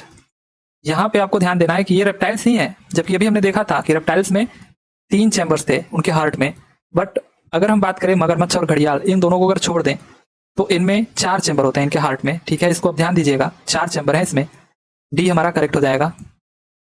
अब देखिए पक्षियों और स्तनधारियों के हृदय में कितने चैम्बर होते हैं। तो अब अपनी बात हो रही है और बर्ड्स की बात हो रही है। So how many chambers are there in the heart of birds and mammals. तो पक्षियों में और हमारे अंदर या फिर जितने मैमल्स होते हैं उनके हार्ट के अंदर कितने चैम्बर होते हैं। वो 4 चैम्बर होते हैं टोटल। 4 चैम्बर कौन कौन से? तो 2 ऑरिकल और 2 वेंट्रिकल, ठीक है, यानी कि लेफ्ट ऑरिकल, राइट ऑरिकल और लेफ्ट वेंट्रिकल, राइट वेंट्रिकल, ठीक है। अब यहाँ पर देखिए आपको ये जो टेबल दिया गया है आप इससे एक बार जरूर देख लें। यहीं से आपके क्वेश्चन पूछा जाता है अधिकतर तो कि मैमल्स में कितने पाए जाते हैं, तो ये तो सिंपल सी बात है, इसमें 4 पाए जाते हैं। बर्ड्स में भी 4 चैम्बर होते हैं बर्ड्स के हार्ट में। रेप्टाइल्स, जितने रेप्टाइल्स वर्ग के होते हैं उनमें उनके हार्ट में 3 चैम्बर पाए जाते हैं। लेकिन यहाँ पर आप एक्सेप्शन वाला केस देखिएगा, जो घड़ियाल थे और मगरमच्छ, इनके अंदर 2 ही चैम्बर थे, ठीक है, इनके हार्ट में 2 ही चैम्बर थे, और सॉरी 4 चैम्बर थे, ठीक है, 4 चैम्बर थे, जैसा मतलब मैमल्स में होता है। बाकी जो एम्फीबियंस हैं, जो उभयचर वर्ग के प्राणी हैं, उनके अंदर 3 चैम्बर, उनके हार्ट में 3 चैम्बर। और फिशेस, जो मछलियां हैं, उनके अंदर उनके हार्ट में कितने चैम्बर होते हैं? तो 2 चैम्बर, ठीक है। और कॉकरोच, ये ध्यान दीजिएगा आप लोग, ये अक्सर करके पूछा जाता है कि कॉकरोच के हार्ट में कितने चैम्बर होते हैं, तो यहाँ पर टोटल 13 चैम्बर, 13 कक्ष होते हैं, ठीक है। तो ये टेबल आप लोग एक बार जरूर याद रखिएगा। आगे कि हमारे शरीर में रुधिर को कौन सा अंग पंप करता है? So which organ pumps the blood in our body? So heart को ही हम क्या कहते हैं? पंपिंग ऑर्गन या फिर पंपिंग स्टेशन, ठीक है। अगर आपसे पूछे पंपिंग स्टेशन किसे कहते हैं, तो हार्ट को कहते हैं, राइट। यहीं से हमारा ब्लड पंप होता है शरीर के डिफरेंट डिफरेंट हिस्से तक। अब देखिए, heart is a muscular organ which is the size of our, यानी हृदय जो है एक पेशी अंग है जो हमारी डैश के आकार का होता है, तो ये हमारी मुट्ठी के आकार का होता है, ठीक है। So B will be the right answer. Where is the heart situated in our body? अब ये जो हार्ट होता है, अगर इसका लोकेशन पूछे ये कहाँ पर होता है, तो ये जो हमारे लंग्स के ऊपर जो रिब्स होती हैं उनके जस्ट नीचे होता है, ठीक है। ये जो रिब्स हैं उनके जस्ट यहाँ पर नीचे होता है, और ये जो 2 लंग्स हैं इनके बीच में होता है, ठीक है। और साथ ही साथ ये जो आपका डायफ्राम होता है, ठीक है, आप डायफ्राम देखे होंगे, उसके जस्ट ऊपर होता है, या फिर इसी को हम लोग कहते हैं, इस पूरे पार्ट को हम लोग कहते हैं थोरेसिक कैविटी, ठीक है, वक्षीय गुहा कहते हैं। तो इस थोरेसिक कैविटी में होता है जिसमें आपका लंग प्रेजेंट होता है, ठीक है। तो इसमें आपका क्या होता है? हार्ट प्रेजेंट होता है, हार्ट। तो बिलो द रिब्स, पसलियों के नीचे, between the lungs, in lungs के बीच में, और थोरेसिक कैविटी में, ठीक है, यानी वक्षीय गुहा में ये आपका हार्ट प्रेजेंट होता है, ठीक है। तो ये सभी के सभी हमारे करेक्ट हैं। अब देखिए, जो स्क्रीन पर आप देख रहे हो, आपके स्क्रीन पर जब आप देख रहे होगे तो ये आपका राइट वाला पार्ट है, ठीक है, और ये आपका लेफ्ट वाला पार्ट है। लेकिन आप अपने आप को यहाँ पर करके देखोगे तो ये आपका लेफ्ट पार्ट होगा और ये आपका राइट पार्ट होगा। तो ये जो हार्ट है, अगर राइट और लेफ्ट वाइज पूछे कि किधर प्रेजेंट होता है, तो ये आपके लेफ्ट साइड वाला जो लंग होता है उसमें हल्का सा धंसा हुआ होता है, ठीक है। इसकी लोकेशन की बात अगर करी जाए तो आप अपने आप को स्क्रीन के यहाँ पर फिट करके देखिए। ऐसा नहीं कि आप जो स्क्रीन पर देख रहे हो ये हमारा राइट साइड है, लेफ्ट, ऐसे नहीं। आप अपने आप को यहाँ पर करके देखिए कि आपको कौन सा यहाँ पर दिख रहा है साइड, तो लेफ्ट साइड में होता है ये, ठीक है। बाकी ये जो अब प्लेसेस हैं इनको भी ध्यान रखिएगा कि रिब्स के नीचे और लंग्स के बीच में और थोरेसिक कैविटी में। How many chambers are there in the heart of human? अब देखिए, ये हमने देख लिया कि जो मैमल्स थे, यानी कि जो ह्यूमन हो गए, हमारे अंदर कितने टोटल हार्ट में कितने चैम्बर्स होते हैं? तो 4 चैम्बर होते हैं, 2 ऑरिकल और 2 वेंट्रिकल। आगे की there is a protecting layer around our heart which is called, तो हमारे हार्ट को एक लेयर होता है, ठीक है, वो प्रोटेक्ट करता है। इस लेयर को हम लोग क्या कहते हैं? जो आपको दिख रहा है ब्लू कलर का, इसको हम लोग क्या कहते हैं? तो पेरिकार्डियल मेम्ब्रेन कहते हैं, ठीक है। क्या कहते हैं? तो पेरिकार्डियल मेम्ब्रेन, हृदयावरण कहते हैं। कभी कभी ये भी पूछता है कि हमारा हार्ट कहाँ उपस्थित होता है, तो ये भी आप बता सकते हो कि हृदयावरण में, यानी पेरिकार्डियल मेम्ब्रेन में होता है। ये एक लेयर होती है जो इसको प्रोटेक्ट करती है। हल्का फुल्का अगर इस पर कोई चोट पहुंचता है तो उससे बचाती है। ऐसा नहीं कि अब बहुत ज्यादा चोट पहुंचे तभी बचा ले, हल्का फुल्का जो धक्का होता है उससे बचाती है। बाकी इसके अंदर ये जो ब्लू कलर का फ्लूइड देख रहे हो, इसको हम लोग पेरिकार्डियल फ्लूइड कहते हैं, ठीक है, पेरिकार्डियल फ्लूइड कहते हैं। तो यहाँ पर पूछा था हमसे प्रोटेक्टिंग लेयर जो हार्ट के अराउंड में पाया जाता है उसे हम क्या कहते हैं? पेरिकार्डियल मेम्ब्रेन कहते हैं। A will be the right answer. What is the main function of pericardial fluid? अब ये जो पेरिकार्डियल फ्लूइड है उसका मेन फंक्शन क्या है? तो it protects the heart from external shock. अभी हमने जैसी बात करी कि एक्सटर्नल शॉक से बचाता है, लेकिन बहुत ज्यादा होगा तब नहीं बचा पाएगा। बाकी इट वर्क्स एज लुब्रिकेंट, ये लुब्रिकेंट की तरह काम करता है, ये हमारा सही है। और it causes external shock to the heart, ये हमारा गलत है, यानी कि ए और बी हमारा क्या हो जाएगा? करेक्ट हो जाएगा, ठीक है। डी ऑप्शन यहाँ पर क्या है? करेक्ट है। अगला जो क्वेश्चन हमारा है कि मनुष्य के हृदय में डैश और डैश होते हैं। So in human hearts there are, तो ये चीज तो हम लोग देख चुके हैं कि 2 अलिंद और 2 निलय, यानी 2 आर्ट्रियम्स एंड 2 वेंट्रिकल्स होते हैं। कहाँ पर होते हैं? देखिए, ये जो आपका हार्ट है ना, इस पूरे हार्ट में जो ऊपर वाला पार्ट होते हैं, ऊपर वाला पार्ट अगर उसको ऐसे बांट दो तो जो ऊपर वाला पार्ट होता है वो आर्ट्रियम होता है और नीचे वाला पार्ट आपका वेंट्रिकल होता है। अब यहाँ पर अगर आप अपने आप को रख करके देखोगे तो ये आपका राइट साइड होगा और ये आपका लेफ्ट साइड होगा। तो ये आपका हो गया राइट आर्ट्रियम और ये आपका लेफ्ट आर्ट्रियम, और नीचे वाला ये आपका राइट वेंट्रिकल और ये आपका लेफ्ट वेंट्रिकल हो जाएगा। ठीक है, तो हमारा ए ऑप्शन यहाँ पर करेक्ट हो जाएगा। आगे है कि in our heart inter auricular septum separates. So हमारे हृदय में अंतरा अलिंद भित्ति किसको अलग करते हैं? तो यहाँ पर आप बड़े में थोड़ा समझिए। यहाँ पर हमसे पूछा है इंट्रा एरिकुलर, यानी ये वाला जो आप हिस्सा देख रहे हो ना, ये आपका है इंट्रा एरिकुलर वाला हिस्सा, और ये किसको अलग कर रहा है? तो ये राइट आर्ट्रियम और लेफ्ट आर्ट्रियम को अलग कर रहा है, क्योंकि ये जो ब्लू कलर में आप देख रहे हो ये आपका इम्प्योर ब्लड वाला पार्ट है, और ये जो आप रेड कलर में देख रहे हो ये प्योर ब्लड का पार्ट है। तो ये दोनों मिक्स ना हो, इसलिए इनको कौन अलग करता है? तो इंट्रा एरिकुलर सेप्टम, ये वाला जो हिस्सा देख रहे हो ये आपका है इंट्रा एरिकुलर सेप्टम। ठीक है, तो ये किनको अलग करता है? तो ऑरिकल्स को। ठीक है, नाम में भी है ऑरिकुलर, सो दोनों और ऑरिकल्स को ये अलग करता है। बी ऑप्शन यहाँ पर क्या हो जाएगा? करेक्ट हो जाएगा। ऐसे ही देखिए अगला है कि इन और heart inter ventricular septum separates. अब ये जो इंटर वेंट्रिकुलर सेप्टम है, अंतरा निलय भित्ति है, ये किसको अलग करती है? तो ये हमारा ये वाला हिस्सा है। ठीक है, ये जो पार्ट है ना ये हमारा है इंटर वेंट्रिकुलर सेप्टम। ये किसको अलग करता है? तो ये वेंट्रिकल्स को अलग करता है, राइट वेंट्रिकल को लेफ्ट वेंट्रिकल से अलग करता है। सो यहाँ पर हमारा कौन सा ऑप्शन करेक्ट हो जाएगा? इसमें वेन है तो ये वेंट्रिकुलर वाला करेक्ट होगा। तो दोनों निलयों को ये क्या करता है? अलग करता है। राइट, आगे कि which of the following is bicuspid और मिट्रल वॉल्व। अब देखिए द्विदली कपाट या फिर मिट्रल कपाट किसको कहते हैं, कहाँ पर ये होता है? तो इसको हम लोग बोलते हैं ये जो आपका बाइकस्पिड। देखिए पहली बात तो यहाँ पर ये जो आपके ब्लू कलर में दिख रहे हैं ये आपके इम्प्योर ब्लड है और ये प्योर ब्लड, और यहाँ पर जो आपका आर्ट्रियम है और ये वेंट्रिकल है। तो ब्लड हमेशा अगर शरीर से हार्ट में आ रही है, ठीक है, जैसे कि यहाँ पर डीऑक्सीजनेटेड ब्लड जो अशुद्ध रक्त होते हैं वो आते हैं, तो वो कहाँ पर आते हैं? वो आर्ट्रियम में पहले आएंगे। जब भी हमारा ब्लड आएगा वो आर्ट्रियम में आएगा और आर्ट्रियम से फिर ये वेंट्रिकल में जाएगा। ठीक है, तो आर्ट्रियम में जो ब्लड आ रहा है और वेंट्रिकल में जाने के लिए यहाँ पर वॉल्व होते हैं। ठीक है, 3 वॉल्व होते हैं ये, इसलिए इनको हम ट्राइकस्पिड वॉल्व कहते हैं। ठीक ऐसे ही लेफ्ट साइड में भी यहाँ पर जो आर्ट्रियम है, यहाँ पर जो ब्लड आता है वो ब्लड वेंट्रिकल में जाता है, तो इसके लिए भी 2 वॉल्व होते हैं जिसको हम लोग बाइकस्पिड वॉल्व कहते हैं, या इसी को हम लोग मिट्रल वॉल्व कहते हैं। ठीक है, मिट्रल वॉल्व। तो ये कौन सा हमारा वॉल्व होता है? तो लेफ्ट साइड में है, तो राइट तो ऐसे ही गलत हो गया, तो ये हमारा हो गया लेफ्ट एवी आर्टिकल और वेंट्रिकल। ठीक है, वॉल्व। तो ये हमारा सेकंड ऑप्शन करेक्ट हो जाएगा। बायां अलिंद निलय कपाट इसको बोलते हैं। जो बाइकस्पिड या मिट्रल वॉल्व होता है इसको हम क्या बोलते हैं?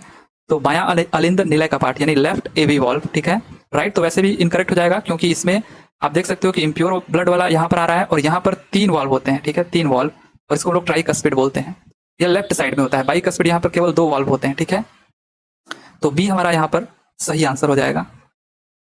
आगे है कि which one brings impure blood from different parts of the body to the right atrium. अब शरीर के विभिन्न हिस्से से अशुद्ध रक्त को दायां अलिंद में कौन लेकर के आता है? मैंने बोला कि हमेशा ब्लड आपके आर्ट्रियम में आएगा या ऑरिकल में आएगा, इसी को हम लोग ऑरिकल या आर्ट्रियम बोल रहे हैं। और ये पूछा है कि अशुद्ध जो रक्त है, क्योंकि हमारे शरीर में जो अशुद्ध रक्त है वो कहाँ पर आता है? जो हमारी नसें होती हैं उसमें फ्लो हो रहा होता है और नसों से हमारे हार्ट तक आता है। ठीक है, जो हमारे सेल्स थे, जो टिश्यूज थे, वो यहाँ पर ब्लड में क्या किए? अशुद्ध चीजों को मिक्स किए। अब वो यानी एक तरीके से कार्बन डाइऑक्साइड युक्त जो ब्लड है वो वेंस के थ्रू कहाँ पर आएगी? तो वो आएगी हमारे आर्ट्रियम में आएगी, लेकिन किसके थ्रू आएगी ये हमसे पूछा जा रहा है। तो ये आएगी वेना कावा के थ्रू। ठीक है, वेना कावा। और वेना कावा भी 2 होते हैं, एक सुपीरियर वेना कावा, एक इन्फीरियर वेना कावा। अब देखिए जो वेन्स है ना ये छोटे छोटे नहीं, मतलब पतले पतले थोड़े कह सकते हैं, ये वेन्स आपकी नसें होती हैं। लेकिन जब ये आपके हार्ट के पास तक आते आते एक तरीके से कह सकते हैं कि मोटे वेन्स में कन्वर्ट हो जाती हैं, और उस जो मोटे से वेन्स को हम कह देते हैं वेना कावा। तो ये जो नीचे आपको दिख रहा है, ये जितने बॉडी के नीचे के ब्लड हैं, जो डीऑक्सीजनेटेड ब्लड है, इम्प्योर ब्लड, उनको ये लेकर के जाता है इन्फीरियर वेना कावा। और जो बॉडी के ऊपर से ब्लड आते हैं हमारे हार्ट तक, उनको हमारे राइट आर्ट्रियम में कौन लेकर के आता है? तो सुपीरियर वेना कावा लेकर के आता है। ठीक है, तो वैसे भी आप जानते हो कि इसी को हम लोग क्या कहते हैं? महाशिरा कहते हैं। एक को देखिए सुपीरियर वेना कावा अग्र महाशिरा, और एक को इन्फीरियर वेना कावा पश्च महाशिरा कहते हैं।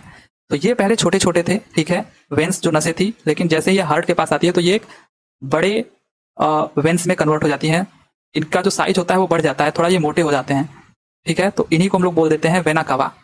तो यहाँ से होकर के ये हमारे राइट आर्टरियम में आते हैं। तो ए और बी बोथ हमारा करेक्ट हो जाएगा, जो कि अशुद्ध रक्त को, इम्प्योर ब्लड को हमारे राइट ऑरिकल या राइट आर्टरियम में लेकर के आते हैं, ठीक है। यहाँ पर आप देख सकते हो, यहाँ पर ऐसे आ रहा है, और ये भी जो जा रहा है ना ब्लड नीचे वाले, ये भी राइट आर्टरियम में ही पहले आएंगे, हमेशा आर्टरियम में आएंगे, उसके बाद ये जाएंगे वेंट्रिकल में। देखिए अगला क्वेश्चन है, in pulmonary artery blood flows from. तो इस पे तो हम लोग चर्चा कर भी चुके हैं कि पल्मोनरी आर्टरी ये एक ऐसी आर्टरी है जो कि इम्प्योर ब्लड कैरी करती है। वैसे तो आर्टरी क्या करती है, प्योर ब्लड कैरी करती है, लेकिन पल्मोनरी आर्टरी जो फुफ्फुसी धमनी होती है वो इम्प्योर ब्लड कैरी करती है, और उसके बारे में हम लोग चर्चा कर चुके हैं। ये जो पल्मोनरी आर्टरी है ये हमारे वेंट्रिकल से, ये आप वेंट्रिकल देख रहे हो, ये राइट वेंट्रिकल है, यहाँ से, और ये ब्लू वाला जो ब्लू कलर से है वो हमारा इम्प्योर ब्लड है, इस पे भी ध्यान दीजिए, और रेड कलर से जो है वो प्योर ब्लड है। तो ये इम्प्योर हो गया। इम्प्योर ब्लड को कहाँ से लेकर के जा रही है, राइट वेंट्रिकल से। आएगा कहाँ पे, तो आर्टरियम में या ऑरिकल में। जाएगा कहाँ से ब्लड, वेंट्रिकल से, हमेशा ध्यान देना। अब ये हमारा जो पल्मोनरी आर्टरी है ये राइट वेंट्रिकल से जो अशुद्ध रक्त है, इम्प्योर ब्लड है, उसको कहाँ लेकर के जा रही है, तो ये लंग्स में लेकर के जा रही है, ठीक है।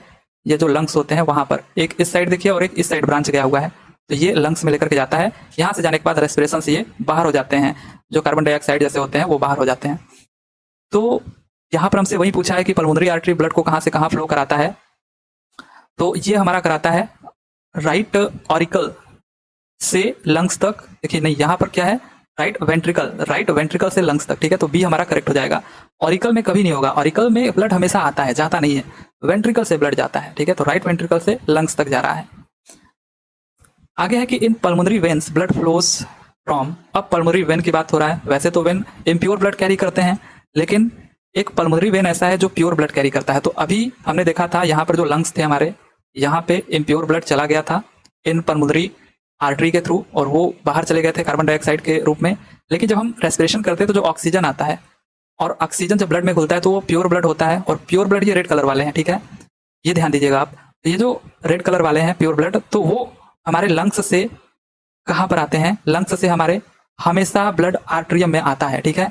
तो ये देखिए, एक यहाँ पर और यहाँ पर रास्ता है, एक यहाँ पर और यहाँ पर, ये हमारे वेसल्स हैं, और इन्हीं को हम लोग कहते हैं पल्मोनरी वेन। तो पल्मोनरी वेन ये हमारे हार्ट से, ये हमारे लंग्स से हार्ट के लेफ्ट आर्टरियम में आ रहे हैं, ठीक है, लेफ्ट आर्टरियम में आ रहे हैं। तो यहाँ पर कौन सा आपका ऑप्शन करेक्ट हो जाएगा, लंग्स से, ठीक है, लंग्स से लेफ्ट ऑरिकल या आर्टरियम इसी को कहते हैं, ठीक है। सो सी हमारा यहाँ पर करेक्ट हो जाएगा।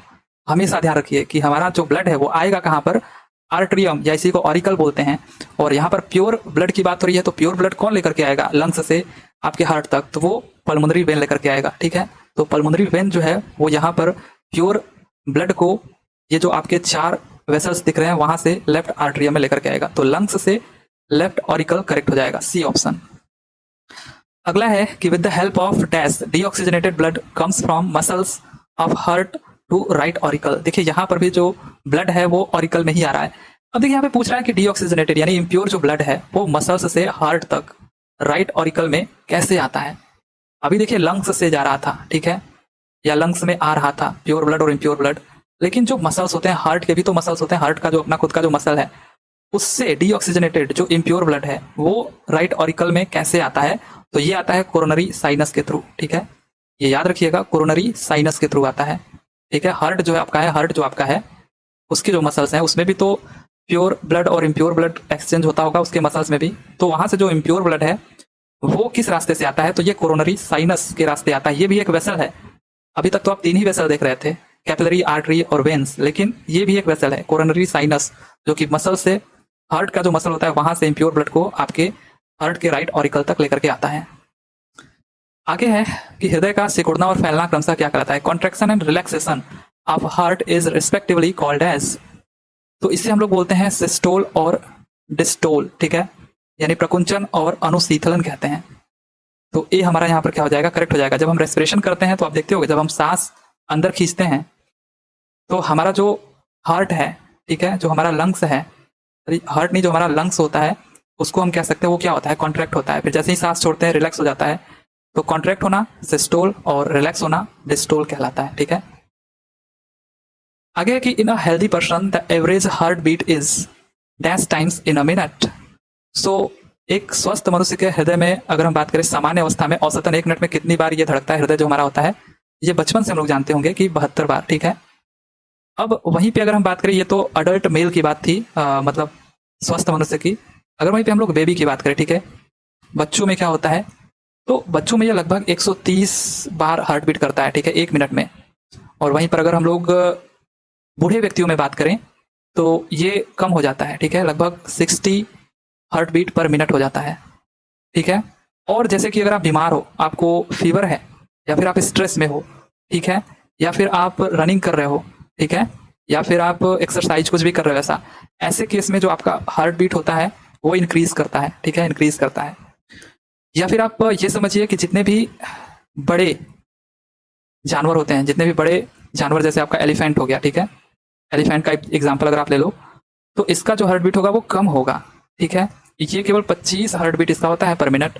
लेकिन वहीं जो छोटे जानवर होते हैं, जैसे आपका चूहा हो गया, तो इसका जो हार्ट बीट होता है वो 200 हार्ट बीट पर मिनट होता है, ठीक है। तो ये आप ध्यान रखिएगा इतना। बाकी एक स्वस्थ मनुष्य के अंदर ये 72 बार धड़कता है। In a normal condition the stroke volume of our heart is, सामान्य स्थिति में हमारे हृदय का स्ट्रोक आयतन कितना होता है। देखिए, जब हम सांस लेते हैं, सांस छोड़ते हैं, एक तरीके से आप इसको कह सकते हो, या फिर जब हमारा हार्ट बीट होता है, आप इससे समझिए। तो ऐसे कंडीशन में एक बार में कितना वॉल्यूम जो ब्लड है वो पंप होता है हमारे हार्ट से, उसी को हम लोग कहते हैं स्ट्रोक वॉल्यूम, ठीक है, स्ट्रोक वॉल्यूम। तो ये कितना होता है, ये 70 mm होता है, ठीक है। तो डी हमारा यहाँ पर क्या है, करेक्ट है, 70 mm ब्लड एक बार में पंप होता है, राइट। आगे है कि what is the cardiac output of our heart in normal situation. अब देखिए, नॉर्मल सिचुएशन की अगेन बात हो रही है, अब ये कार्डियक आउटपुट की बात कर रहा है, अब ये पर मिनट की बात कर रहा है कि 1 मिनट में कितना लीटर ब्लड आउटपुट देता है। तो ये 5 लीटर, ठीक है, 5 लीटर। जैसे अभी 70 mm आपने देखा, ठीक है, जो 70 mm वॉल्यूम आपने देखा, अब 72 बार हार्ट बीट होता है, तो इसको आप मल्टीप्लाई करके भी देख सकते हो, लगभग ये आपका 4900 से ऊपर ही आएगा, ठीक है। और ये लगभग आपका पहुंच जाएगा 5 लीटर के करीब, ठीक है। तो 5 लीटर प्रति मिनट आपका करेक्ट आंसर हो जाएगा। आगे है कि from where impulse is generated in our heart. तो हमारे हार्ट में इम्पल्स कहाँ से जनरेट होता है, हमारे हृदय में आवेग कहाँ से इसका उद्गम होता है। तो ये हमारे ऐसे नोड से होता है, ठीक है, ऐसे नोड। अब देखिए, एक हमारा ऐसे नोड होता है, ये हमारे स्पेशल कार्डियक मसल्स हैं, ठीक है, ये हमारे क्या है, स्पेशल कार्डियक मसल्स हैं। जैसे आपका ये ऐसे नोड हो गया, ऐसे नोड, और एवी नोड हो गया, एवी नोड, और ये आपका हो गया पुरकिंजे फाइबर, ठीक है। और एक आपका होता है एवी बंडल, एवी बंडल। तो यहां पर अगर बात करें इम्पल्स कहां पर जनरेट होता है, इसका इम्पल्स कहां से उद्गम होता है हमारे हार्ट में, तो ये ऐसे नोड से होता है। ये हमारा करेक्ट आंसर है। आगे कि which of the following is called as natural pacemaker. प्राकृतिक पेसमेकर किसे कहते हैं, तो ये भी ऐसे नोड को ही कहते हैं, ठीक है। ये हमारा यहाँ पर करेक्ट आंसर है। ईसीजी से शरीर के किस अंग की जांच की जाती है, which body parts are tested with ECG. तो इससे आप भली भांति परिचित हो गए। इलेक्ट्रोकार्डियोग्राम, तो ये हमारे हार्ट के इलेक्ट्रिकल एक्टिविटी को दर्शाता है। तो डी हमारा यहाँ पर क्या हो जाएगा, करेक्ट हो जाएगा। हार्ट के इलेक्ट्रिकल एक्टिविटी को ईसीजी, इलेक्ट्रोकार्डियोग्राम। आगे है कि इसका आविष्कार किसने किया था, तो ये किया था विलियम एंथोवेन ने, ठीक है, विलियम एंथोवेन। ये हमारा करेक्ट आंसर है। आगे है कि which of the following controls the heart beat. अब देखिए, हार्ट बीट को कौन कंट्रोल करता है। तो यहां पर जब हम नॉर्मल सिचुएशन में होते हैं ना, नॉर्मल सिचुएशन में कोई हमारे ऊपर स्ट्रेस नहीं होता है, तो ऐसे केस में तो जो ऐसे नोड होता है वही कंट्रोल कर लेता है हार्ट बीट को। बट जब हम स्ट्रेस में होते हैं, या रनिंग कर रहे होते हैं, एक्सरसाइज कर रहे होते हैं, या फिर कोई डरावनी चीज देख लेते हैं, डर जाते हैं, तो ऐसे केस में ये जो कार्डियक सेंटर है और एड्रेनलिन हार्मोन जो है वो आपका कंट्रोल करता है हमारे हार्ट बीट को, ठीक है। सो यहाँ पर ऑल ऑफ दीज करेक्ट हो जाएगा, ठीक है। सो डी ऑप्शन यहाँ पर करेक्ट है। अब देखिए, on increasing the acidity of blood the heart beats. अब ब्लड वैसे हमारा क्या होता है, बेसिक नेचर होता है इसका, लेकिन अगर एसिडिटी इसकी बढ़ गई तो क्या होगा, तो हार्ट बीट पे क्या असर पड़ेगा, हार्ट बीट हमारा बढ़ जाता है, ठीक है, इंक्रीज हो जाता है। आगे है कि what is the systolic pressure in a healthy adult. अब देखिए सिस्टोलिक आया वर्ड सिस्टोलिक। सिस्टोलिक और डिस्टोलिक दो चीजें हमने देखी थी। जब हम रेस्पिरेशन करते हैं तो जो हमारा लंग्स होता है वो जब कॉन्ट्रैक्ट करता है तो ऐसे केस को हम सिस्टोलिक बोल रहे हैं, और जब ये रिलैक्स होता है तो इसको हम डिस्टोलिक बोल रहे हैं। तो हमारा जो ब्लड वेसल होता है, जो आर्टरी होती है, यहीं पे तो सबसे ज्यादा प्रेशर पड़ता है। तो ब्लड का जो प्रेशर है जब ये कॉन्ट्रैक्ट होता है, ठीक है, ऐसे केस में जो प्रेशर इस पे पड़ता है तो उसको हम सिस्टोलिक प्रेशर बोलते हैं। और ये कितना होता है, तो ये 120 mmHg होता है, ठीक है, मिलीमीटर मर्करी। तो मिलीमीटर ऑफ मर्करी, तो यहाँ पर 120 सिस्टोलिक प्रेशर होता है, सिस्टोलिक। और वहीं पर अगर हम डिस्टोलिक की बात करें, जब रिलैक्स होता है, जब हम रिलैक्स की बात करेंगे, जब हमारा यहाँ पर रिलैक्स मोड में जब हम आएंगे तो ऐसे केस को हम डिस्टोलिक प्रेशर बोलेंगे, और वो हमारा 80 mmHg हो जाता है, ठीक है। तो 120 यहाँ पर करेक्ट आंसर हो जाएगा। आगे कि what is the blood pressure in a healthy person. Healthy person का देखिए यहाँ पर सिंपली ब्लड प्रेशर पूछा है, तो 120/80 mmHg होता है, ठीक है। तो सिस्टोलिक 120 और डिस्टोलिक 80 mmHg, ये आप ध्यान रखिएगा। 120 क्या है सिस्टोलिक और 80 क्या है डिस्टोलिक।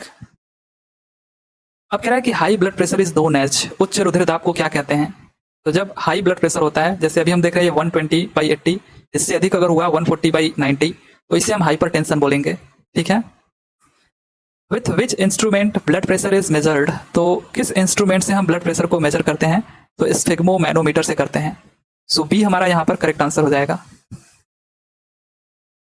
आगे देखिए कि शरीर की विशालतम धमनी कौन सी है, largest artery of our body. तो लार्जेस्ट जो आर्टरी है इसको हम लोग कहते हैं, आर्टरी की बात हो रही है, ठीक है, इसको हम लोग क्या बोलते हैं, एओर्टा बोलते हैं, महाधमनी बोलते हैं, ठीक है। सो बी ऑप्शन यहाँ पर हमारा क्या है, करेक्ट है। जैसे वेन आप देख रहे थे ना कि छोटे छोटे जो मतलब पतले पतले वेन्स थे, जब हार्ट के पास जा रहे थे तो वो बड़े वेन में कन्वर्ट हो जा रहे थे, एक आपका सुपीरियर वेना कवा और एक इन्फीरियर वेना कवा। ऐसे ही जो हमारा शुद्ध रक्त होता है, जो शरीर के डिफरेंट पार्ट्स तक जाता है, तो शुरुआत में जब हार्ट से निकलता है तो ये भी बहुत बड़ा होता है, ये भी बहुत वाइड होता है, चौड़ा होता है जो वेसल होता है, ठीक है। और इसको हम लोग एओर्टा या फिर महाधमनी कहते हैं, और इसे हम लोग महाशिरा कह रहे थे। तो ये शुद्ध रक्त को लेकर के जाता है शरीर के डिफरेंट पार्ट तक, या एओर्टा बोलते हैं इसको, ठीक है, महाधमनी। अगला क्वेश्चन है कि रक्तदाब को सबसे पहले किसमें मापा गया था। तो ये सबसे पहले घोड़े में मापा गया था, ठीक है। ब्लड प्रेशर को हॉर्स में, घोड़े में मापा गया था। आगे कि निम्न से क्या हाइपरटेंशन के लिए उत्तरदायी है। So which is responsible for hypertension. So fear हो, वरी, आप चिंता में हो या फिर दुख में हो, तो ऐसे हर केस में ये रिस्पॉन्सिबल है हाइपरटेंशन के लिए, ठीक है। What is the difference between systolic pressure and diastolic pressure called. तो सिस्टोलिक यानी कि 120 और डिस्टोलिक यानी कि 80 mmHg, ये जो डिफरेंस है इनका यानी कि 40 mmHg, इसको हम लोग क्या कहते हैं, तो इसको हम लोग कहते हैं पल्स प्रेशर, ठीक है, पल्स प्रेशर। सो बी ऑप्शन यहाँ पर हमारा क्या है, करेक्ट है। आगे कि पेस मेकर किससे संबंधित है, तो ये जो पेस मेकर है ये हमारे हार्ट से संबंधित है, ठीक है। तो डी ऑप्शन यहाँ पर हमारा क्या है, करेक्ट है। अब ये पेस मेकर का कार्य क्या है, the function of pacemaker is, तो इसका कार्य है टू स्टार्ट हार्ट बीट, दिल की धड़कन को प्रारंभ करना। तो सी हमारा यहाँ पर करेक्ट आंसर हो जाएगा। सामान्यतः हमारे शरीर में आरबीसी की संख्या कितनी होती है। तो देखिए ये अडल्ट मेल की बात हो रही है कि what is the number of RBCs in our body normally. तो नॉर्मली अगर हम बात करें तो 4.5 से 5 मिलियन पर mm³ होता है, ठीक है। सो बी ऑप्शन यहाँ पर हमारा क्या है, करेक्ट है। 4.5 से 5 मिलियन, ठीक है, पर mm³ ये आरबीसी की संख्या होती है, राइट। इसको आप ध्यान दीजिएगा, बी ऑप्शन करेक्ट है। अब देखिए अगला जो क्वेश्चन हमारा है, लसिका तंत्र में उपस्थित तरल को क्या कहते हैं। अब हम लोग ब्लड सर्कुलेटरी सिस्टम हमने देखा, वहां पर ब्लड सर्कुलेटरी सिस्टम का मेन जो कंपोनेंट था वो ब्लड था सिंपली।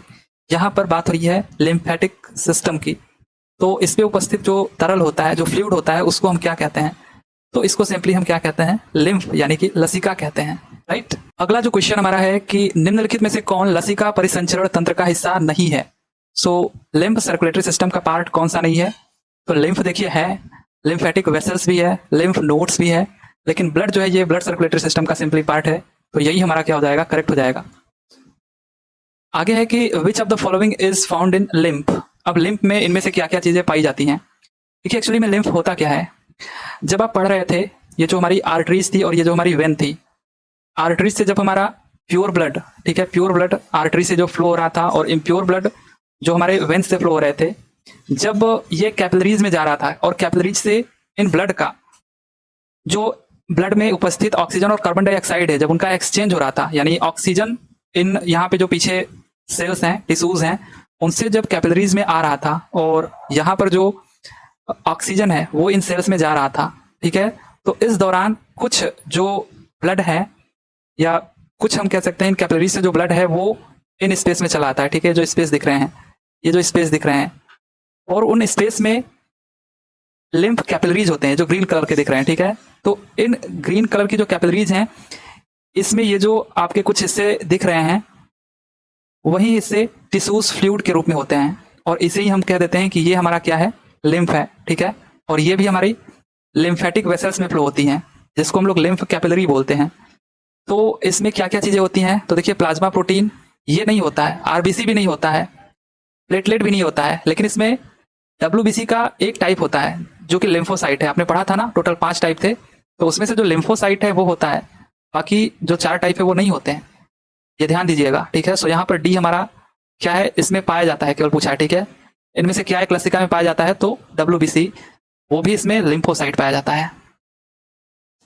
आगे है कि the lymph vessels at some places becomes flattened and form a bag shaped structure which are called. तो लसिका जो वाहिनियां है कहीं कहीं पर फूलकर गांठें बनाती हैं, इसे क्या कहते हैं हम लोग, तो देखिए ये आपको दिख रहे हैं छोटे छोटे ऐसे गांठों की तरह, ठीक है।